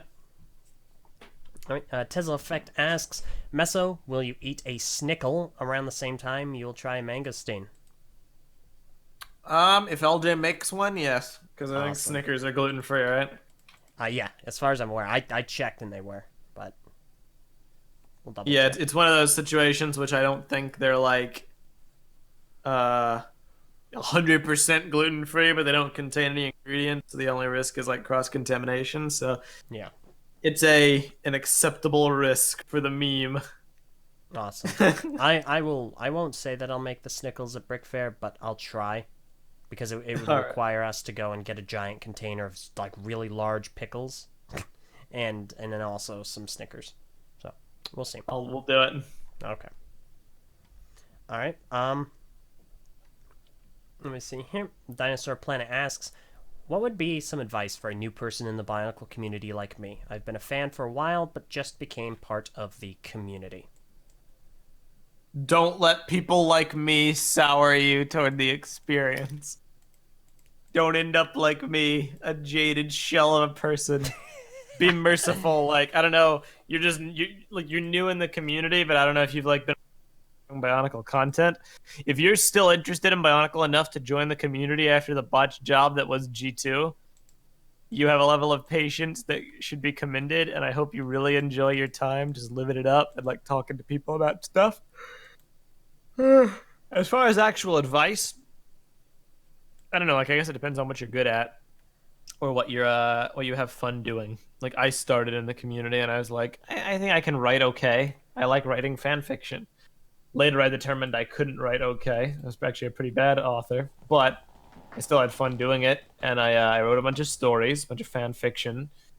More specifically, I had a fan fiction in my head that I was too lazy to write, so I wrote a song fic where I basically put the story to like the lyrics to a song, and it was the ending of my headcanon story, and I posted that. Oh my gosh. Completely devoid of context. Through that, somehow, people were kind enough to post on the complete train wreck that was and give me some feedback. A few people I met through that I ended up becoming friends with in the sense that I talked to them. Talking to them enabled me to later meet other people. One of the people I later met as a result of being acquainted with someone invited me to a chat room called the BZPC where I could talk to people. And through there, I met everybody in TTV and made friendships that have lasted over a decade. So I guess my advice would be just go with the flow. Do what you find fun, whatever aspect of the community that may be. And don't be afraid to like meet people and hang out with them and like bond over common interests, because you could be potentially surprised by the people you'll meet online and the effect they could have on the progression of your life. And also just sharing Bionicle with other people who like it is very rewarding. Yeah. I will actually just echo his sentiment. Also, get involved. Be creative. Don't be afraid to express your interest in creativity. Just don't like it for other people. Like it because you like it. So, okay. So we will go ahead and There's another question. We are coming to the end here. Although this is a funny comment from Maniac for Bricks. So are you suggesting in order for them to come back, there needs to be a Lego Wonder Woman movie? Just kidding. Oh my god. Also, Tesla Effect. You can be darn sure I'm recording everyone in TTV trying Mangosteen and trying Snickles. Make no mistake, that will absolutely happen. I'm gonna spit it out just like you. What? No, okay, no, you're not gonna eat the outside of the mangosteen, you dork. Delicious outside mangosteen flavor. No. That was disgusting. Okay, that being the case, that was the last question. Rip. So I think that Quick, about... someone ask something else. I want to go for 3 hours. Okay, one more question. We will take one more question. Give a final question, someone. Tesla Effect puts it very well to the Dinosaur Planet. Shame you came in late, but maybe that's a good thing. You missed a lot of drama. Well, I would still say it's somewhat unfortunate because the drama still persists, just in different ways. So yeah, but still, I think you can still have a lot of fun. So accurate. Cubic's question: Mardi Gras? Yes. Yeah, you don't have Mardi Gras anymore. No, I do not. It's not a big thing up here. That's good. I guess. I don't know. Oh my god, wait a second. The Dinosaur Planet says, I became a fan when I saw that Hero Factory had a prequel. Then I became engrossed in Bionicle. Dear God, LJ, yes. I demand that you have the Dinosaur Planet on your show. I demand it. All right, Have him man. on your show. Okay. All right. Dinosaur Planet, I've got your email because you sent in a question. So I will be sending you an email regarding that. We'll set something That's a up freaking fascinating if perspective. you're interested. And he has to go. So I will... No! All right. We'll be in touch. Okay. Messa, if you could live anywhere in the world, where would it be? Tesla effect. Nowhere in particular. The world is the same everywhere. No, I'm kidding. But I don't really have any like place I'd want to live. I'm happy living in where I live. It's neat. Fair enough. All right. Taku Nuba, what are your thoughts on I 2006 to swear- 2007? We did a whole podcast about it. Go to it. Yeah, we actually, I think it's the last one we did, if I'm not mistaken. Yeah. So, all right, there's another question that you skipped over. Sakota, LJ, Cole versus Lee episode win. Eventually. Yes. I actually, it's still in the pipeline, but it had to be put off. Had to be pushed off. There's a reason for that, but too complex to get into here. It really is. Surprisingly. Also, yeah, let me check. I think, yeah, the last time you were on, episode 44 of the show, was when we talked about 06 versus 07. Dang. So, all right. Evershadow, mangosteen flavored chips. Outside mangosteen flavored chips. Definitely no to the latter. The first one, maybe. I've had freeze dried mangosteen before from Trader Joe's, and that was really good. They have that at Trader Joe's? They had it. They don't anymore. Because I was just at a Trader Joe's. I was like, if I could have got some, that'd be great. Yeah, it's it is unfortunately no longer in production, which was a great disappointment to me. Rest in pizza. Pineapple pizza. Exactly. All right. Tesla Effect asks, Meso, are you in college right now, or have you finished it? Sadly, not at the moment, but I do plan on it very soon. Fair enough. Hopefully this year. Let me see. And yeah, Maniac Bricks. We covered a lot today and really enjoyed all the discussion. Thank you for having this once again. Well, thank you for being here. I'm excited to have you on, man. It's gonna be fun. I'm really looking forward to it. All right. Man, no, I think that's about it, Messa. Sorry, but your 3-hour dreams are just that. They are 3-hour dreams. LJ, when can I be on again? Whenever we schedule it. I didn't even get to talk about how William Furno is way better than Liwa. I'm sorry, William Furno is better than Lua. Right. I don't even know how to start. But sir, love this is my canon, trial mission. Factor. Yeah. You ready, Stringer? Born ready, Furno. But I have a question for you. Can I ask a question? Yes, you can. I'm gonna post it in the chat just to be authentic. Are you kidding me?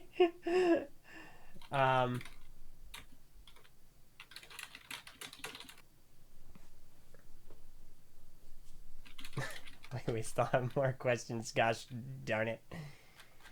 Okay, so a few more questions. Son of a gun, you guys. Tesla Effect asks, LJ, what would be the next sets you review besides Bionicle system sets? I actually know exactly what the next theme I'm going to review in its entirety is for the retired reviews, but I want to keep it a secret. It's locked in. I know what it'll be, but I'm not going to say just yet. I want it to be a surprise. So. Yeah.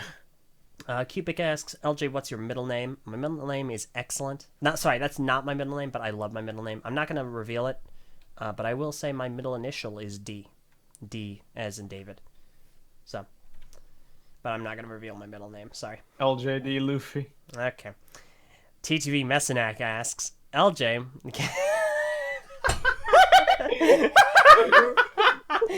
Can we expect LJ's day off streams to come back now that Halo Reach is coming to PC? PC.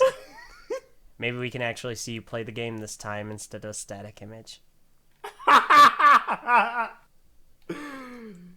You're such a jerk. Come on, man. And since you're unemployed right now, it can be every day. Yeah, I mean, well, You that's just do why. Halo Reach streams. That's why I don't have day off streams because I don't have days off. Every day is a day off. LJ, you literally need to become a full-time Twitch streamer. I mean, yeah, probably. Your Mario stuff, freaking comedy gold. Fair I enough. swear to God. Fair I enough. went and watched the stream highlights. By the way, it is criminal that footage got lost. Fair. You should be arrested for it. Okay, that's But it was some of hurtful. the highlights by themselves were some of the funniest things ever. I'm glad. I'm very glad. I'm so good at games. Immediately die. And keep in mind, none of that. I don't intentionally die. None of that is. I don't die for the comedic effect. I'm. Oh, I know. I play legitimately- games with you. I know that's how Nice. But yeah, you so can't make it up. I want to stream more games. I want to stream my reach skills. The only reason I don't stream more often is because it's a hassle to get the green screen set up. So, but I feel like I it mean, you adds don't a have lot. to do face cam all the time, but it does add a lot. Yeah, so we'll see. For console games, I probably won't have the webcam, or I just won't do the green screen. I'll just have like a little box. So we'll see. So LJ and Meso, what are your favorite games of all play? Destiny. Why? Because it's freaking great. Flawed, but great. Much like Bionicle. I can respect its flaws and appreciate what's there. I'll honestly, I'll say Minecraft, even though I've played a lot of Minecraft. It's just an easily accessible game. I also like a lot of first-person shooters like Overwatch, Halo, stuff like that. But yeah, no, primarily just stuff like that. Nothing too specific. I dabble in a few different items. Currently, the biggest craze has been Apex Legends, which is immensely enjoyable. Yes. Otherwise known as Shwapex Legends. You don't like it. Anyway. I don't like it because I'm not good at it. I Yeah, recognize I it's know. a phenomenal game. Also, we're good to end now. Okay, well, we still have a couple questions. But yes, we made it 3 hours. Good job. You guys endeavored. You did it. Congratulations. I love it. All right, a couple more, and we'll end. Tikuanuva asks, I saw on the TTV podcast that LG doesn't like furries. Is there a story to that? This is true. There is. I'm not telling it. Next question by Bionicle Lives. If the TTB Halo channel gets to 1,000 followers, can we hope to see more Halo vids? I mean, yeah. Like, I don't know if you guys have heard. Master Chief Collection is coming to the PC, along with a 1080p remastered, well, remastered in that sense, not like actual texture remastering version of Halo Reach, which, just in case you guys don't know, is our favorite Halo game of all time collectively as a group. Some people have different opinions, but no one can dispute it's the Halo game that we all had the most fun with as a group, and the game we sunk the most time into as a group. You can bet we are doing gaming content about Halo Reach at the very least. Like, there was a video we did a long time ago that never got made public. It was called, it was back when we were filming Biocraft, and it was called What We Do Instead of Biocraft. And it was us playing Halo Reach with VAR subtitling the dialogue and adding like funny emotes. Remember that. And to this, I look back on that video so fondly. I just imagine us of today doing that. Yes, 100%. At Well, least expect that. We can release that on the Nerfed channel. Oh my god, you're right. Let's just download and upload it and do it quickly before Yeah. VAR notices. Heck yeah. I hope he's not still listening. He was listening earlier. I hope he tuned out. All right, we should do that then. All right, cool. So, fair enough. And yes, we're definitely going to do more. We will do Halo Reach content when it's on PC. I want to do a Halo Reach tournament because mark my words. Of all the games I've ever played in my life, the one I'm the best at is Reach. And no one in people in TTV have beaten me, but it's not in recent years. I'm going to eviscerate you. You're going to try. 1080p will sharpen my skills. I mean, not 1080p, Meso, 60 FPS. If Oh, it sharpens 1080p. your skills, it also sharpens mine. Frame rate won't matter to you. You can't notice it. You'll be the same. I'll be 10 times better. You know what? You're still gonna go down. That's how good I am. I'm gonna fight you at your best, and you're gonna lose. Anyway, all right. those are all the questions. We're going to go and wrap up. Meso, as is customary here, or as is customary? Whatever. Either way. Okay, fair enough. As it is, go ahead and tell us where you'd like people to follow you on social media. Well, you can check out my Maj Host account at Mesonak to view a lot of funny pictures. Oh, wait. It doesn't exist anymore. Okay. I had nothing to do with that. Twitter is Mesonak, at Mesonak. Check out the TTV channel the TTV channel on YouTube. Check out TTV Nerfed, our aforementioned gaming channel. I'm over there. We do a lot of Danganronpa videos, among other things. It's not family friendly. Not family friendly, but very hilarious. Mm-hmm. And also, just TTV Mesonak on YouTube, where you can check out my cringy music video backlog and pre-puberty me talking about the prelim Ninjago pictures when I didn't care about Ninjago. You're there guest, too. Lewa Johnson. Special guest, Lewa Johnson. And yeah, check out the TV message boards too. I'm over there. All right. Fantastic. Well, in that case, we're going to go and wrap up. Thank you all so very much for listening. Hope you have a good time. I thought the chat was wonderful. Everyone, thank you so much for having a fun conversation and contributing to the discussion that was happening. I've been thinking about a possible slogan for the Eljay Johnsen Show. Not for my channel, but for the show specifically. And give me some feedback. If you get to this point, let me know what you think about this. Eljay Johnsen Show. Oh, goodness, what was it? Where the discussion matters and the numbers don't. I was thinking about something like that. So let me know what you think. Maybe it's a little cheesy. I don't know. So I'm asking. It's a play on how nobody watches you. Thank you all so very much. Thank you, Meso, for taking the time to be here. I know you're probably really tired, and we'll have you on again. Oh, I'm so freaking tired, but I love being on the Edge show. Thank you. I'm glad. Edges. I love being on Edges. It's like it's fun to just have a talk about stuff. Fair enough. So we'll have you on again soon. Soon, air quotes. I don't know. Soon? I might burn through my 3 allotted. You are. Yeah, listen, no, you have one. You've done one, but yeah, there are 2 more. All right. So once again, thank you all so very much for listening. Hopefully you have enjoyed this episode of the show. This has been the Eljay Johnsen Show. This show airs every single weekend, every Saturday at 4 o'clock p.m. Eastern Daylight Time, unless specified otherwise, over on Twitter at the Eljay Johnsen, where you can get updates and guest announcements every single Tuesday. And if you have any questions over the week, make sure you head on over to my email, eljayjohnsen@gmail.com. Remember, that's JOHNSEN. All right. Nailed it. First try. Thank you all so very much. We'll see you all again next week. Have a wonderful day. I'll see you guys again next week, too. Bye. He will not.